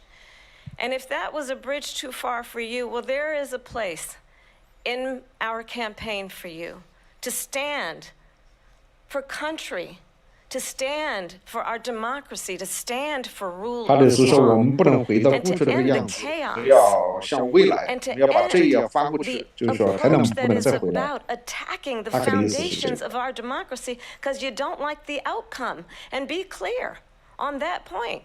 Donald Trump, the candidate, has said in this election there will be a bloodbath if this and the outcome of this election is not to his liking. Let's turn the page on this. Let's not go back. Let's chart a course for the future and not go backwards to the past. Let me just follow up here. It was a different term, and it was a term that related to energy because they have destroyed our energy business. That was where bloodbath was. Also, on Charlottesville, that story has been, as you would say, debunked. Laura Ingraham, Sean Hannity, Jesse, all of these people, they covered it. If they go an extra sentence, they will see it was perfect. It was debunked in almost every newspaper, but they still bring it up, just like they bring 2025 up. They bring all of this stuff up. I ask you this. You talk about the Capitol. Why are we allowing these millions of people to come through on the southern border? How come she's not doing anything? And I'll tell you what I would do, and I would be very proud to do it. I would say we would both leave this debate right now. I'd like to see her go down to Washington, D.C. during this debate because we're wasting a lot of time. Go down to, because she's been so bad, it's so ridiculous. Go down to Washington, D.C. and let her sign a bill to close up the border because they have the right to do it. They don't need bills. They have the right to do it. The President of the United States, you'll get him out of bed, you'll wake him up at 4 o'clock in the afternoon, you'll say, come on down to the office, let's sign a bill. If he signs a bill that the border is closed, all he has to do is say it to the Border Patrol, who are phenomenal. If they do that, the border is closed. Mr. Those President, people are killing many people, unlike J6. We talked immigration here tonight. I do want to focus on this next issue to both of you because it really brings us this into focus, truth in these times that we're living in. Mr. President, for 3.5 years after you lost the 2020 election, you repeatedly falsely claimed that you won, many times saying you won in a landslide. In the past couple of weeks leading up to this debate, you have said, quote, you lost by a whisker, that you, quote, didn't quite make it, that you came up a little bit short. I said that? Are you now acknowledging that you lost in 2020? No, I don't acknowledge that at all. But I said that sarcastically. You know that. It was said, oh, we lost by a whisker. That was said sarcastically. Look, there's so much proof. All you have to do is look at it. And they should have sent it back to the legislatures for approval. I got almost 75 million votes, the most votes any sitting president has ever gotten. I was told if I got 63, which was what I got in 2016, you can't be beaten. The elections, people should never be thinking about an election as fraudulent. We need two things. We need walls, and we have to have it. We have to have borders, and we have to have good elections. Our elections are bad. And a lot of these illegal immigrants coming in, they're trying to get them to vote. They can't even speak English. They don't even know what country they're in practically. And these people are trying to get them to vote. And that's why they're allowing them to come into our country. I did watch all of these pieces of video. I didn't detect the sarcasm, lost by a whisker. We didn't quite make it. And we should just point out here as clarification, and you know this, you and your allies, 60 cases in front of many judges, many of them Republican. No judge looked at it. And said they said no we didn't have standing. That's the other thing. They said we didn't have standing, a technicality. Can you imagine a system where a person in an election doesn't have standing? The president of the United States doesn't have standing. That's how we lost. If you look at the facts, and I'd love to have you'll do a special on it. I'll show you Georgia, and I'll show you Wisconsin, and I'll show you Pennsylvania, and I'll show you.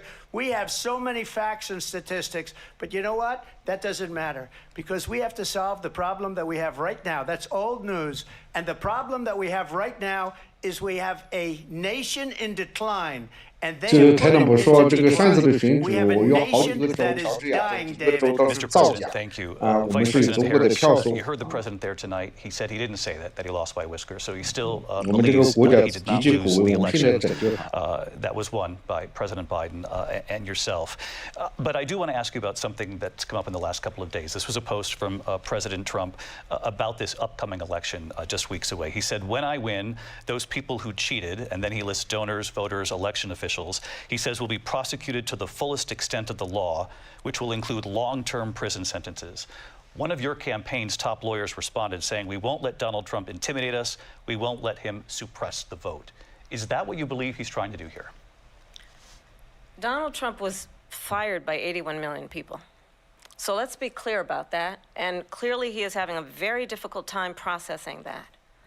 But we cannot afford to have a president of the United States who attempts, as he did in the past, to upend the will of the voters in a free and fair election. And I'm going to tell you that I have traveled the world as Vice President of the United States, and world leaders are laughing at Donald Trump. I have talked with military leaders, some of whom worked with you, and they say you're a disgrace. And when you then talk in this way in a presidential debate and deny what over and over again are court cases you have lost because you did in fact lose that election, it leads one to believe that perhaps we do not have in the candidate to my right the temperament or the ability to not be confused about fact. That's deeply troubling, and the American people deserve better. I'll give you 1 minute to respond, Mr. President. Let me just say about world leaders. Viktor Orban, one of the most respected men, they call him a strong man. He's a tough person, smart. Prime Minister of Hungary.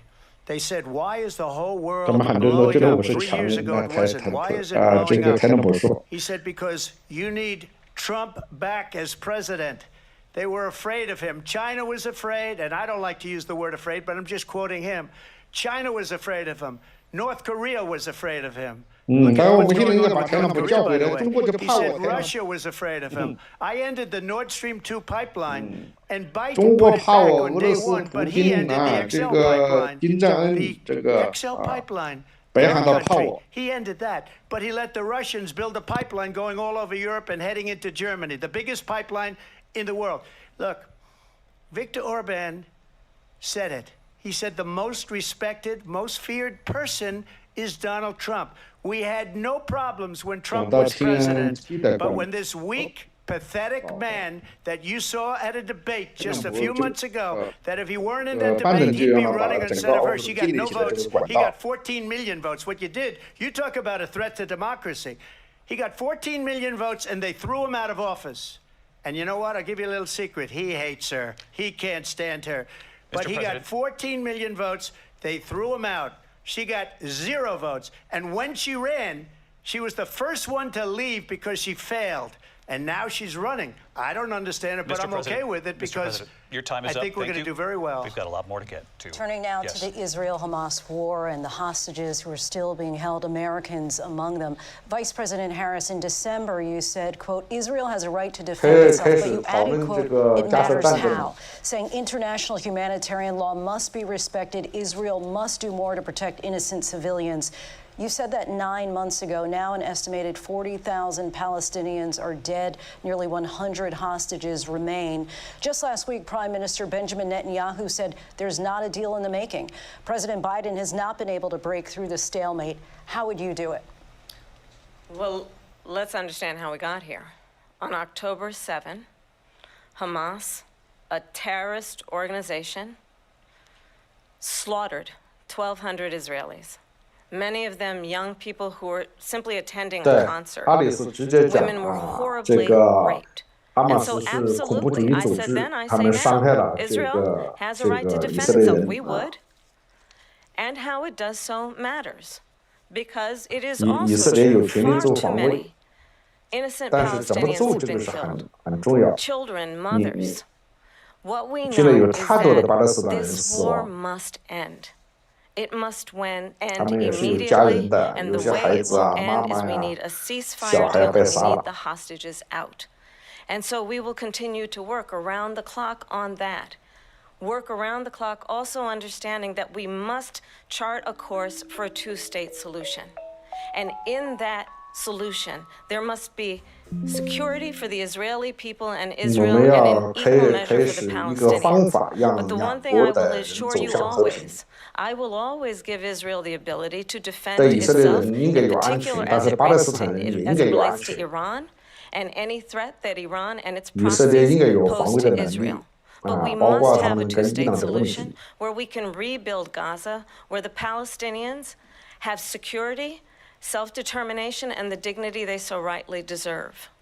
President Trump, how would you negotiate with Netanyahu and also Hamas in order to get the hostages out and prevent the killing of more innocent civilians in Gaza? If I were president, it would have never started. If I were president, Russia would have never, ever, I know Putin very well, he would have never, and there was no threat of it either, by the way, for 4 years, have gone into Ukraine and killed millions of people. 如果这个川普说，如果说我当总统不仅没有打样，干这个事儿，不仅熟悉加沙也不会发生战争。With Netanyahu, when he went to Congress to make a very important speech, she refused to be there because she was at a sorority party. She wanted to go to the sorority party. She hates Israel. If she is president, I believe that Israel will not exist within 2 years from now. And I've been pretty good at predictions, and I hope I'm wrong about that one.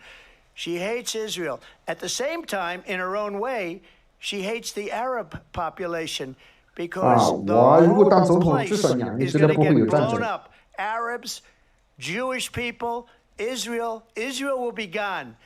It would have never happened. Iran was broke under Donald Trump. Now Iran has $300 billion because they took off all the sanctions that I had. Iran had no money for Hamas or Hezbollah or any of the 28 different spheres of terror. And they are spheres of terror, horrible terror. They had no money. It was a big story, and you know it. You covered it very well, actually. They had no money for terror. They were broke. Now they're a rich nation, and now what they're doing is they're spreading that money around. Look at what's happening with the Houthis and Yemen. 但是 Look at 我 what's 当 going on in the 总 Middle 统的 East. 时候，伊 This 朗 would 是 have 没有 never 做 happened. 什么 I 坏 will 事 get 情的， that 他们不 settled 敢 and 动。 fast, and I'll get the war 但 with 但是 Ukraine 民 and 主党 Russia 当选 ended. 之后，就 If 到 I'm 处都是挑拨 president 事 elect, I'll get it done before even becoming president. Vice President Harris, he says you hate Israel.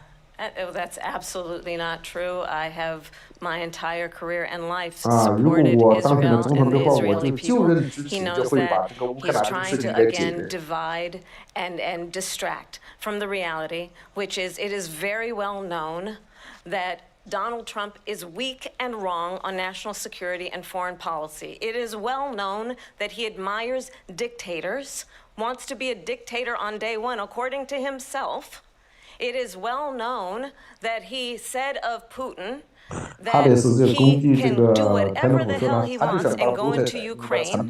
It is well known that he said when Russia went into Ukraine, it was brilliant.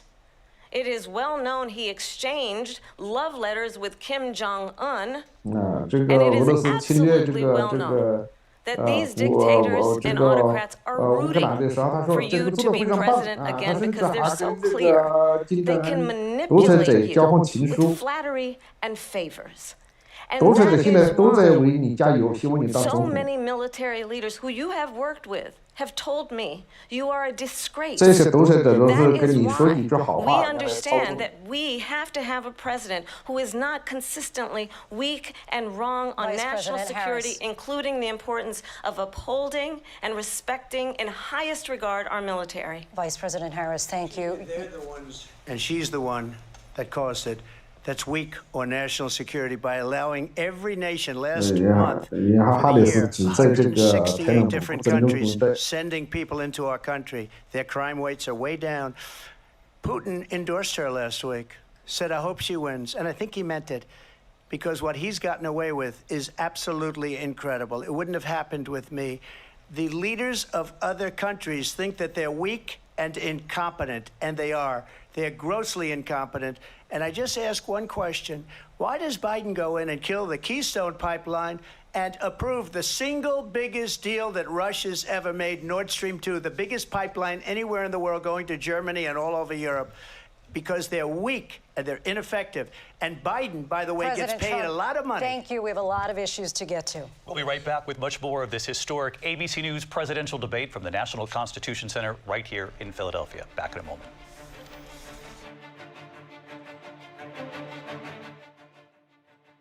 现在在这个广告期间呢，根据刚刚已经辩论的这个情况来看呢，就是双方都是算比较的谨慎特朗普很克制自己虽然讲的一些事情被主持人认为未必是事实，包括什么犯罪率包括这个取决婴儿的事情，但是整体来讲他今天没有完全的失控，贺锦丽就显得，但是呢这个特朗普显得比较的紧张比较的严肃没有完全放开，相比之下这个哈里斯反而呢显得比较轻松，经常带着一个微笑或者摇头来面对这个特朗普的这个讲话。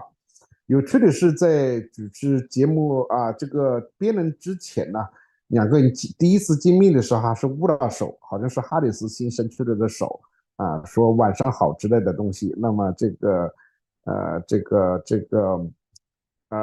特朗普回应的也很礼貌这个玩得开心，今天晚上等等等等所以开始到现在为止，双方还是一个比较理智的讨论中间，当然讨论的大部分的问题都是并不是真正的深入，也并不是真正的这个有深入的政策和可行的政策来解决这些问题，双方都是停留在一个政治性的一个表态。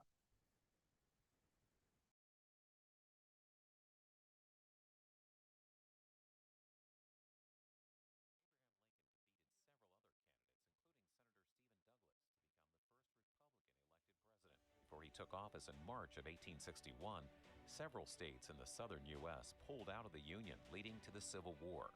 Watch historic presidential elections, Saturdays at 7 p.m. Eastern on American History TV on C-SPAN 2.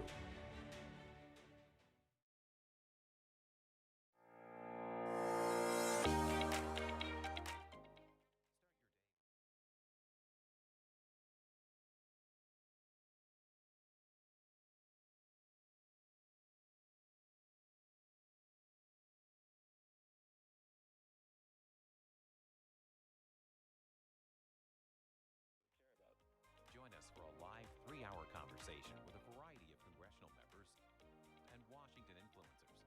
I love this show. This is my favorite show to do of all shows because I actually get to hear what the American people care about.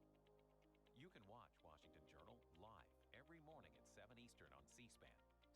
在这次辩论中间，这个川普非常明确的直接承认他输掉了这个大选他没这么说，他是一个讽刺的说法，而且他说他如果这个未来的话，这个会追究这些这个人的这个责任。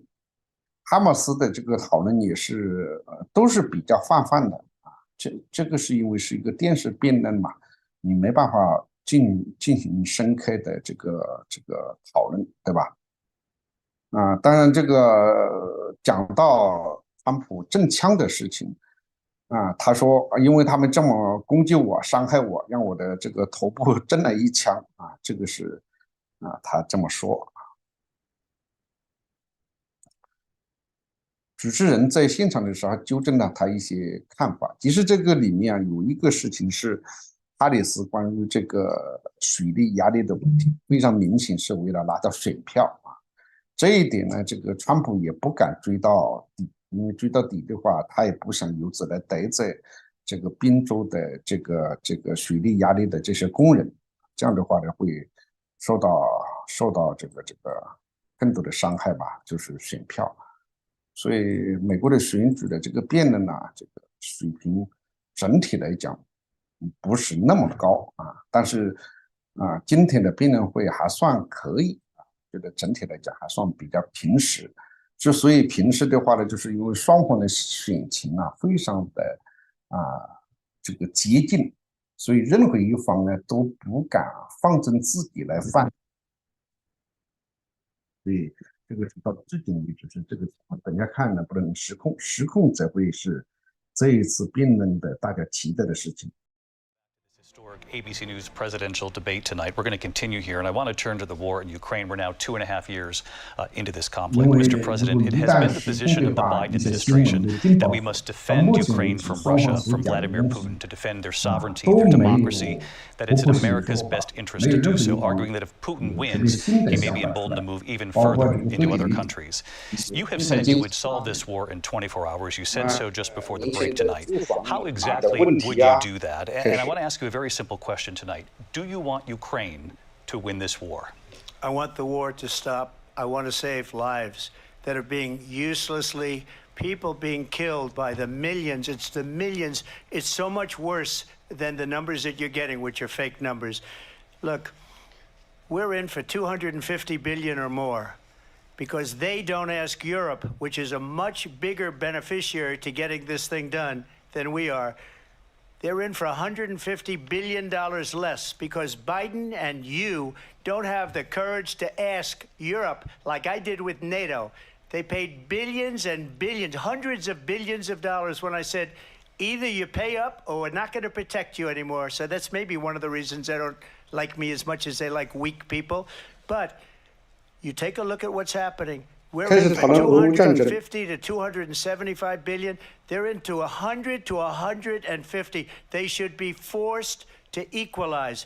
With that being said, I want to get the war settled. I know Zelensky very well, and I know Putin very well. I have a good relationship, and they respect your president, okay? They respect me. They don't respect Biden. How would you respect him? Why? For what reason?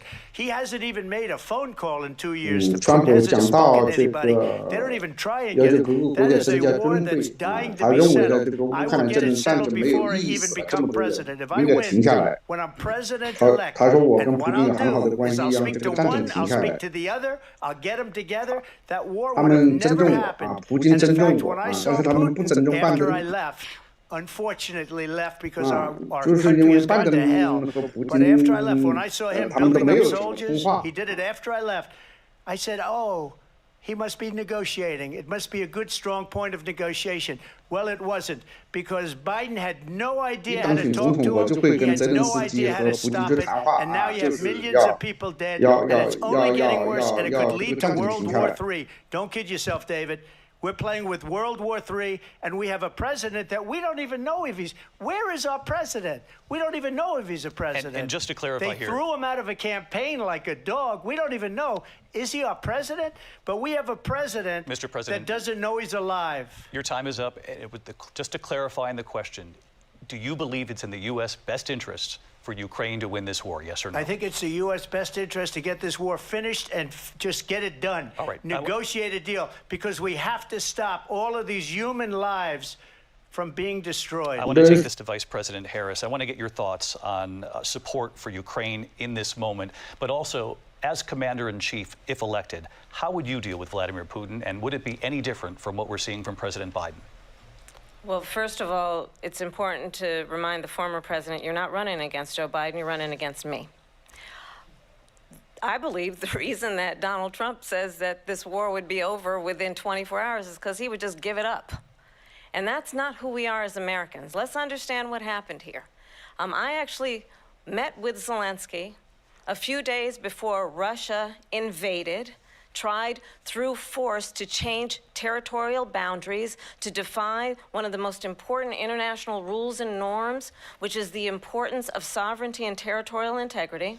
And I met with President Zelensky. I shared with him American intelligence about how he could defend himself. Days later, I went to NATO's eastern flank, to Poland and Romania. And through the work that I and others did, we brought 50 countries together to support Ukraine in its righteous defense. And because of our support, because of the air defense, the ammunition, the artillery, the javelins, the Abrams tanks that we have provided, Ukraine stands as an independent and free country. If Donald Trump were president, Putin would be sitting in Kyiv right now. And understand what that would mean, because Putin's agenda is not just about Ukraine.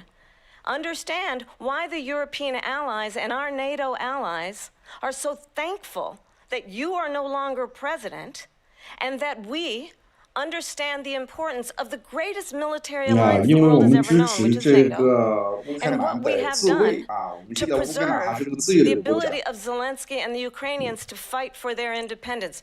Otherwise, Putin would be sitting in Kyiv with his eyes on the rest of Europe, starting with Poland. And why don't you tell the 800,000 Polish Americans right here in Pennsylvania how quickly you would give up for the sake of favor and what you think is a friendship with what is known to be a dictator who would eat you for lunch. Vice President Harris, thank you. We've heard from both of you on Ukraine tonight. Afghanistan came up in the last hour. I wanted her to respond to something you said earlier, and please, I'll give you a minute here. Putin would be sitting in Moscow, and he wouldn't have lost 300,000 men and women, but he would have been sitting in Moscow. Quiet, please. He would have been sitting in Moscow much happier than he is right now. But eventually, you know, he's got a thing that other people don't have. He's got nuclear weapons. They don't ever talk about that. He's got nuclear weapons. Nobody ever thinks about that.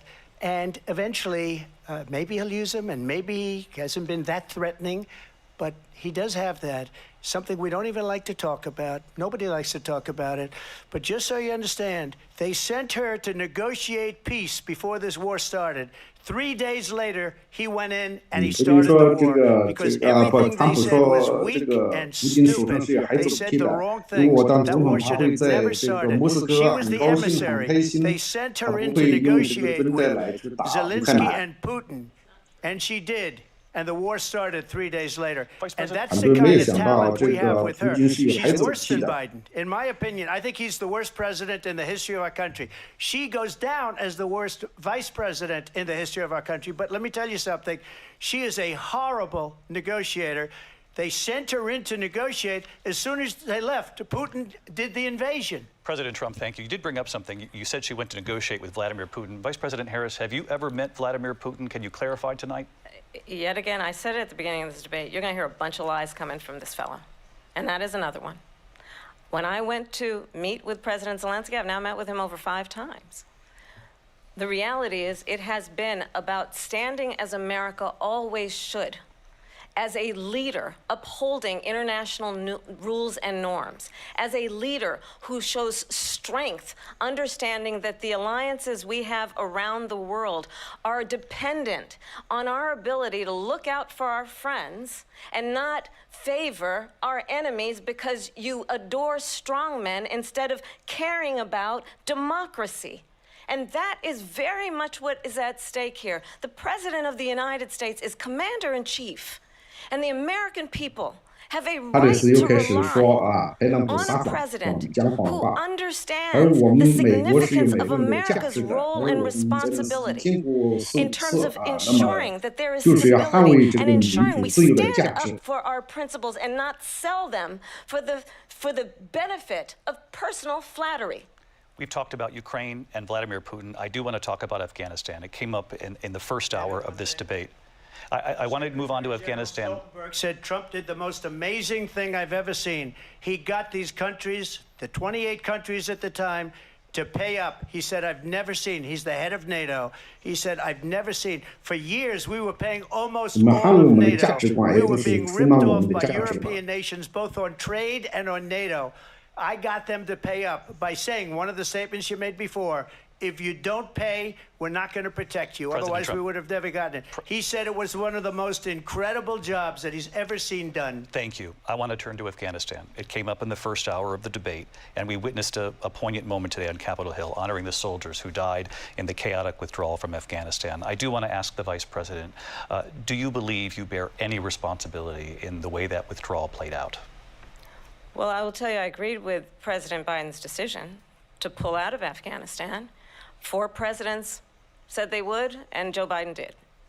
And as a result, America's taxpayers are not paying $300 million a day. We're paying for that endless war. And as of today, there is not one member of the United States military who is in active duty in a combat zone in any war zone around the world, the first time this century. But let's understand how we got to where we are. Donald Trump, when he was president, negotiated one of the weakest deals you can imagine. He calls himself a deal maker.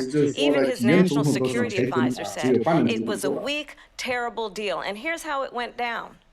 He bypassed the Afghan government. He negotiated directly with a terrorist organization called the Taliban.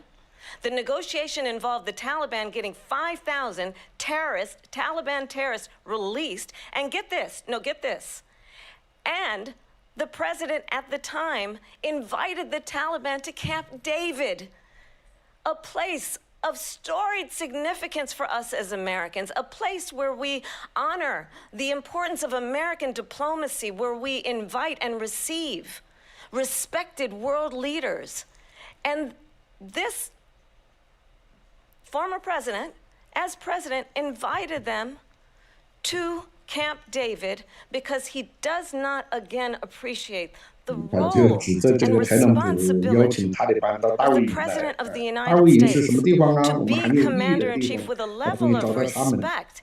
And this gets back to the point of how he has consistently disparaged and demeaned members of our military, fallen soldiers, and the work that we must do to uphold the strength and the respect of the United States of America around the world. Vice President Harris, thank you. President Trump, your response to her saying that you began the negotiations with the Taliban. So, if you take a look at that period of time, the Taliban was killing our soldiers, a lot of them, with snipers.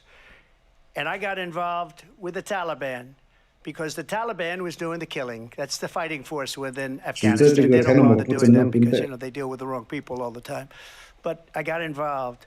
And Abdul is the head of the Taliban. He is still the head of the Taliban. And I told Abdul, don't do it anymore. You do it anymore, you're going to have problems. And he said, why do you send me a picture of my house? I said, you're going to have to figure that out, Abdul. And for 18 months, we had nobody killed.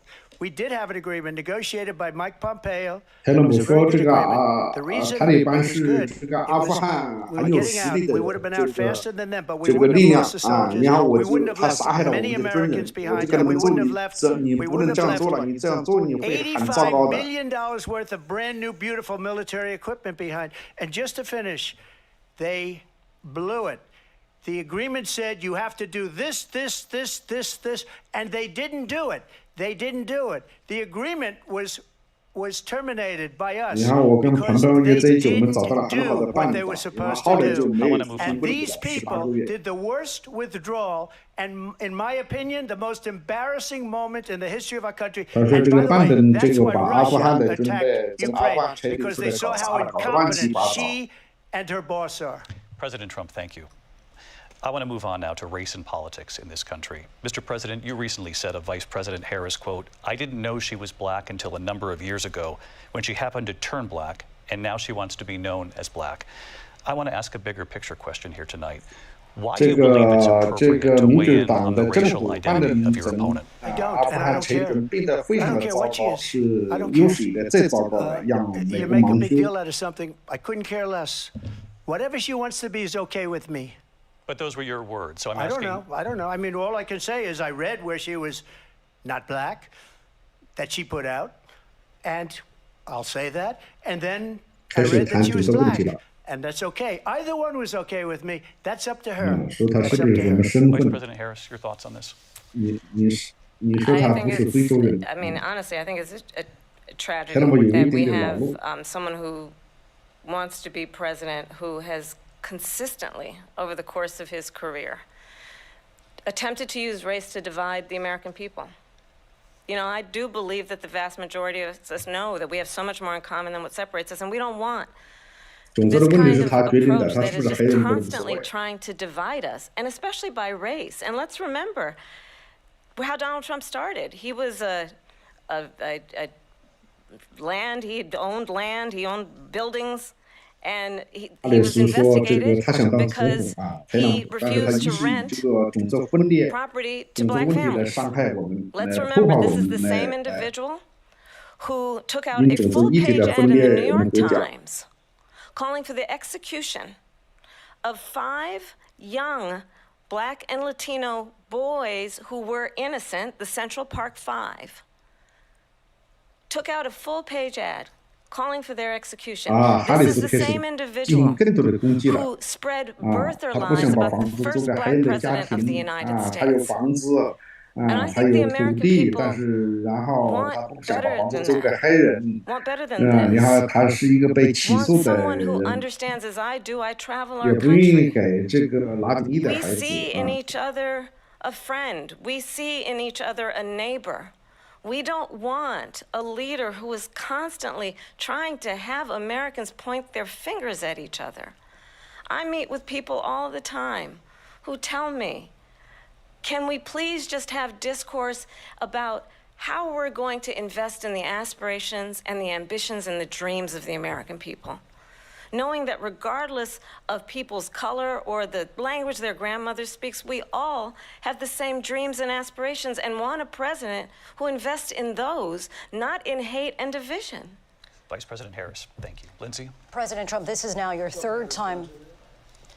This is the most divisive presidency in the history of our country. There's never been anything like it. They're destroying our country, and they come up with things like what she just said. Going back many, many years, when a lot of people, including Mayor Bloomberg, agreed with me on the Central Park 5, they admitted, they said, they pled guilty. And I said, well, if they pled guilty, they badly hurt a person, killed a person ultimately. And if they pled guilty, then they pled, we're not guilty.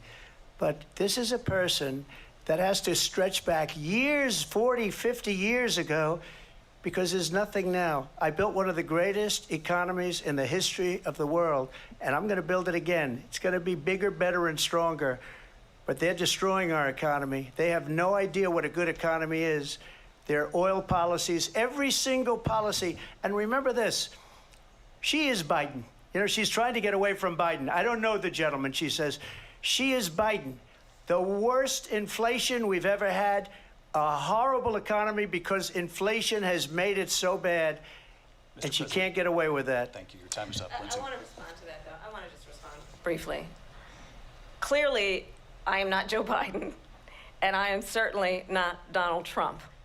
And what I do offer is a new generation of leadership for our country, one who believes in what is possible, one who brings a sense of optimism about what we can do instead of always disparaging the American people.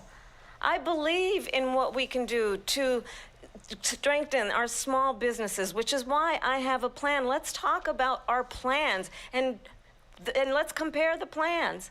I have a plan to give startup businesses $50,000 tax deduction, to pursue their ambitions, their innovation, their ideas, their hard work. I have a plan, $6,000 for young families for the first year of your child's life, to help you in that most critical stage of your child's development. I have a plan that is about allowing people to be able to pursue what has been fleeting in terms of the American dream by offering a help with down payment of $25,000 down payment assistance for first-time home buyers. That's the kind of conversation, I believe, David, that people really want tonight, as opposed to a conversation that is constantly about belittling and name-calling. Let's turn the page Vice President and move Harris, forward. thank you. Let's turn to policy. President Trump, we have to move on. President Trump. Let's turn to policy, She please. has a plan to defund the police. She has a plan to confiscate everybody's gun. President Trump, she we has do a have to plan move on to not other allow issues. fracking in Pennsylvania or anywhere else. Okay. That's Mr. what her President. plan is until just recently. I just need Lindsay, to go ahead. respond No, because Trump, no, the President former Trump. president has said No, I'm something sorry. twice that I need to No, respond to. I'm sorry. We're going to move on, Vice President Harris. To what he President has said Trump, this is multiple now times. your Yes. third time running for president. You have long vowed to repeal and replace the Affordable Care Act, also known as Obamacare. You have failed to accomplish that. You now say you're going to keep Obamacare, quote, unless we can do something much better. Correct. Last month, you said, quote, we're working on it. So tonight, 9 years after you first started running, do you have a plan, and can you tell us what it is? Obamacare was lousy health care, always was. It's not very good today. And what I said, that if we come up with something, and we are working on things, we're going to do it and we're going to replace it. But remember this, I inherited Obamacare because Democrats wouldn't change it. They wouldn't vote for it. They were unanimous. They wouldn't vote to change it. If they would have done that, we would have had a much better plan than Obamacare. But the Democrats came up. They wouldn't vote for it. I had a choice to make when I was president. Do I save it and make it as good as it can be, never going to be great, or do I let it rot? And I felt I had an obligation, even though politically it would have been good to just let it rot and let it go away. I decided, and I told my people, the top people, and they're very good people. I have a lot of good people in that administration. We read about the bad ones. We had some real bad ones, too, and so do they. They have really bad ones. The difference is they don't get rid of them. But let me just explain. I had a choice to make. Do I save it and make it as good as it can be, or do I let it rot? And I saved it. I did the right thing. But it's still never going to be great, and it's too expensive for people. And what we will do is we're looking at different plans. If we can come up with a plan that's going to cost our people, our population, less money and be better health care than Obamacare, then I would absolutely do it. But until then, I'd run it as good as it can be run. So just a yes or no, you still do not have a plan? I have concepts of a plan. I'm not president right now. But if we come up with something, I would only change it if we come up with something that's better and less expensive. And there are concepts and options we have to do that. And you'll be hearing about it in the not too distant future. Vice President Harris, in 2017, you supported Bernie Sanders' proposal to do away with private insurance and create a government-run healthcare system. 2 years later, you proposed a plan that included a private insurance option. What is your plan today? Well, first of all, I absolutely support, and over the last 4 years as vice president, private health care options. But what we need to do is maintain and grow the Affordable Care Act. But I'll get to that, Lindsay. I just need to respond to a previous point that the former president has made. I've made very clear my position on fracking. And then this business about taking everyone's guns away. Tim Walz and I are both gun owners. We're not taking anybody's guns away. So stop with the continuous lying about this stuff. as it relates to the Affordable Care Act, understand, just look at the history to know where people stand. When Donald Trump was president, 60 times he tried to get rid of the Affordable Care Act. 60 times. I was a senator at the time when I will never forget the early morning hours when it was up for a vote in the United States Senate. And the late, great John McCain, who you have disparaged as being, you don't like him, you said, at the time because he got caught. He was an American hero. The late, great John McCain, I will never forget that night, walked onto the Senate floor and said, no, you don't. No, you don't. No, you don't get rid of the Affordable Care Act. You have no plan. And what the Affordable Care Act has done is eliminate the ability of insurance companies to deny people with pre-existing conditions. I have to tell people watching tonight, you remember what that was like? Remember when an insurance company could deny if a child had asthma, if someone was a breast cancer survivor, if a grandparent had diabetes? And thankfully, as I've been vice president, and we, over the last 4 years, have strengthened the Affordable Care Act, we have allowed, for the first time, Medicare to negotiate drug prices on behalf of you, the American people. Donald Trump said he was going to allow Medicare to negotiate drug prices. He never did. We did. And now we have capped the cost of insulin at $35 a month. Since I've been vice president, we have capped the cost of prescription medication for seniors at $2,000 a year. And when I am president, we will do that for all people, understanding that the value I bring to this is that access to health care should be a right and not just a privilege of those who can afford it. And the plan has to be to strengthen the Affordable Care Act, not get rid of it, Vice President Harris, in terms of where Donald Trump stands on that. I want to move to an issue that's important for a lot of... She made a mistake. Number one, John McCain fought Obamacare for 10 years. But it wasn't only him. It were all of the Democrats that kept it going. And you know what? We can do much better than Obamacare, much less money. But she won't improve private insurance for people, private medical insurance that have worked hard and made money, and they want to have private. She wants everybody to be on government insurance where you wait 6 months for an operation that you need immediately. President Trump, thank you. We have another issue that we'd like to get to that's important for a number of Americans, in particular younger voters, and that's climate change. President Trump, with regard to the environment, you say that we have to have clean air and clean water. Vice President Harris, you call climate change an existential threat. The question to you both tonight is, what would you do to fight climate change? And Vice President Harris, we'll start with you. 1 minute for you each. Well, the former president had said that climate change is a hoax. And what we know is that it is very real. You ask anyone who lives in a state who has experienced these extreme weather occurrences, who now is either being denied home insurance or it's being jacked up. You ask anybody who has been the victim of what that means in terms of losing their home, having nowhere to go. We know that we can actually deal with this issue. The young people of America care deeply about this issue. And I am proud that as vice president over the last 4 years, we have invested $1 trillion in a clean energy economy, while we have also increased domestic gas production to historic levels. We have created over 800,000 new manufacturing jobs while I have been vice president. We have invested in clean energy to the point that we are opening up factories around the world. Donald Trump said he was going to create manufacturing jobs. He lost manufacturing jobs. And I'm also proud to have the endorsement of the United Auto Workers and Sean Fain, who also know that part of building a clean energy economy includes investing in American-made products, American automobiles. It includes growing what we can do around American manufacturing and opening up auto plants, not closing them like happened under Donald Trump. Vice President Harris, thank you. That didn't happen under Donald Trump. Let me just tell you, they lost 10,000 manufacturing jobs this last month. It's going, they're all leaving. They're building big auto plants in Mexico, in many cases owned by China. They're building these massive plants, and they think they're going to sell their cars into the United States because of these people. What they have given to China is unbelievable. But we're not going to let that. We'll put tariffs on those cars so they can't come into our country, because they will kill the United Auto Workers and any auto worker, whether it's in Detroit or South Carolina or any other place. What they've done to business and manufacturing in this country is horrible.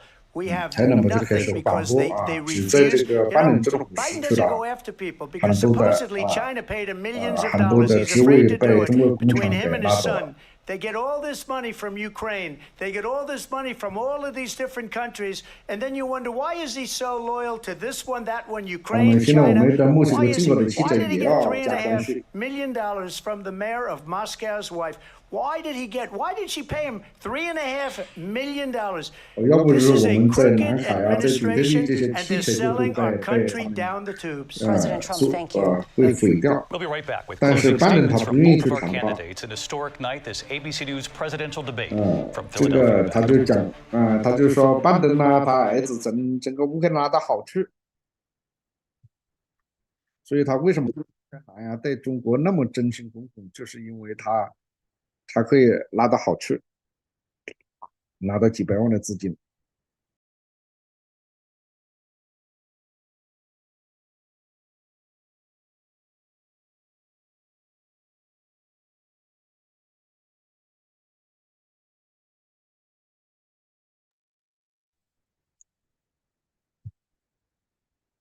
现在他们的这个辩论呢，开始进入到第3个阶段。等一下广告之后，就是进整届性的这种辩论。这个阶段的重心呢，就是讨论这个美国的这个奥巴马的医保的这个计划。奥巴马的医保计划确实帮助了很多低收入的人，但是呢，让中产阶级承受的压力在医保方面其实是非常的沉重。那即算是你在美国买了保险，但是你千万不要以为你买了这个保险就会使你呢健康真正得到保险。其实你看医生要付很高的这个门诊费，同时呢你的很多的药物甚至呢你的治疗的方式要经过保险公司批准有很多的这个治疗是保险公司不批准的因为保险公司它要限制它的这个成本嘛，所以这是没有得到非常好的这个治疗这是奥巴马的医保方案没有解决的问题，不能说是奥巴马的问题。还有一个就是呢，你就算是比较糟糕的药物或者是不那么好的这个治疗的手段，那么很高昂的这种费用也并不是由保险公司来承担在美国的中产阶级，如果你犯了一个病，让你这个丧失了这个劳动力就是你可能不能工作，或者是能工作一部分那么如果你要住院，要吃药，要进行各种各样的检查，那你基本上就面临着一个非常沉重的这个账单有医院的账单，有医生的账单，有各种各样地方的这个账单。这个账单是无法想象所以在美国里面有一些中产阶级，他们就不得不到别的国家去进行这个旅行的这种治疗他通过比如说去墨西哥去亚洲甚至去欧洲一些国家。美国的这个健康保险没有实行这个全民健保是工业国家里面唯一的一个国家这个也是美国老百姓听起来也是非常的愤怒。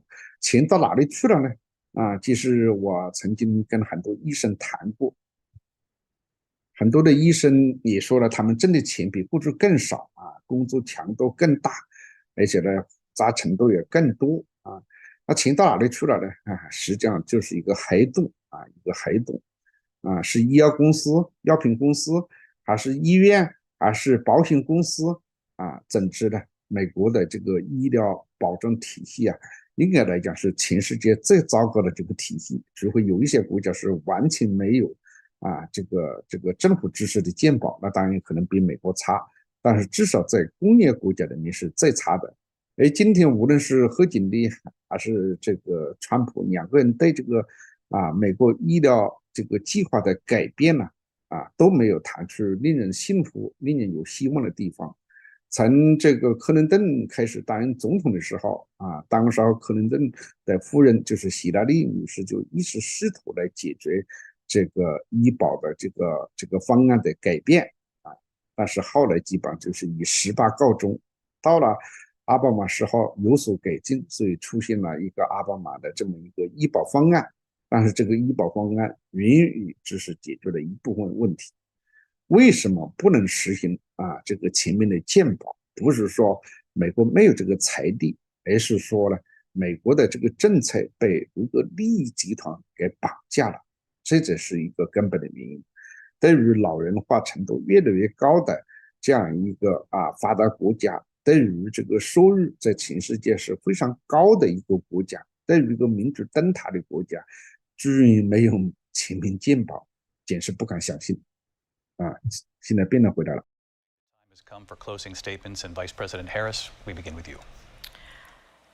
So I think you've heard tonight two very different visions for our country.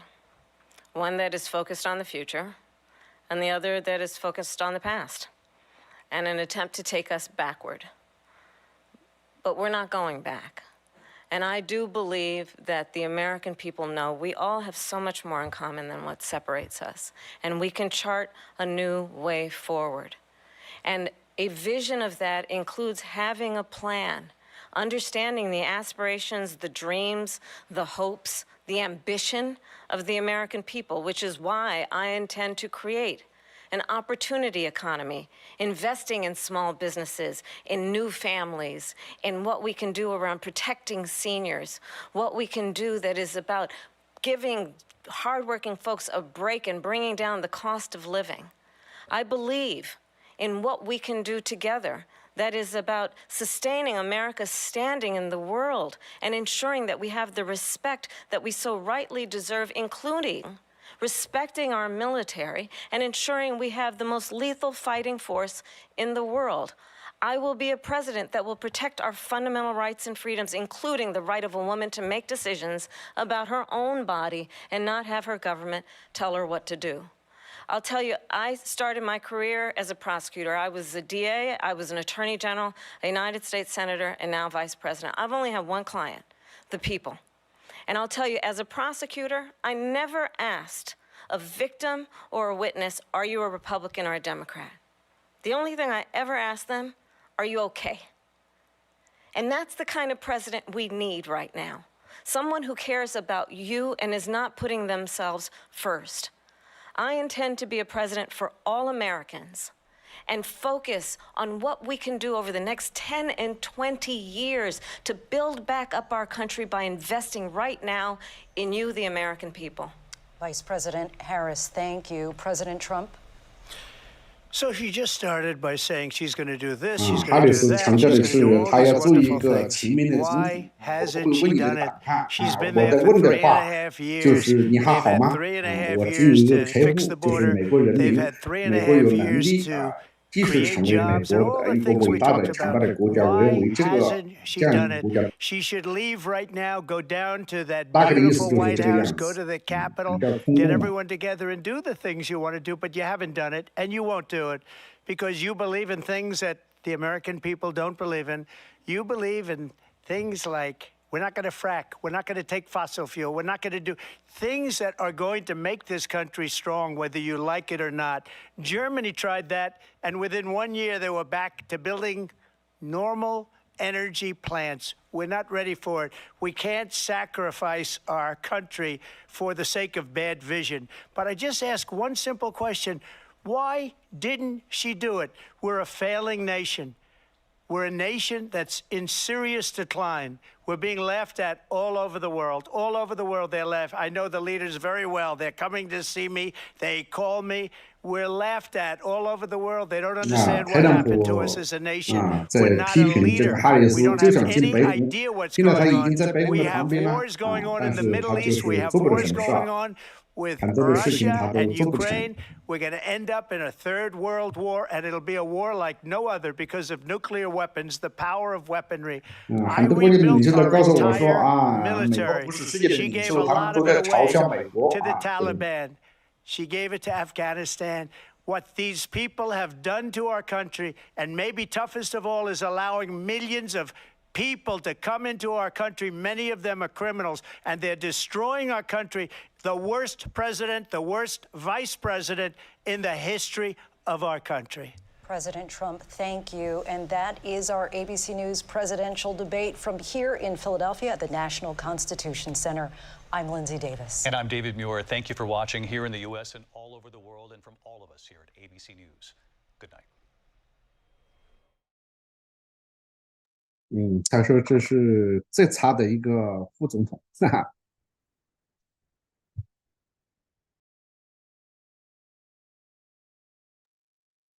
好，他们的直播就结束了啊。我们等一下会把我们的节目呢配上这个中文字幕啊，大家可以完整看中文字幕。我并不是做了一个全声翻译，我只是做了一个简单的一个介绍和点评啊，根本就谈不上什么翻译，谈不上什么同步。OK， 请大家原谅，请大家完整的看我们的这个有中文字幕的版本，我们的编辑很快就会把它翻译好。谢谢大家。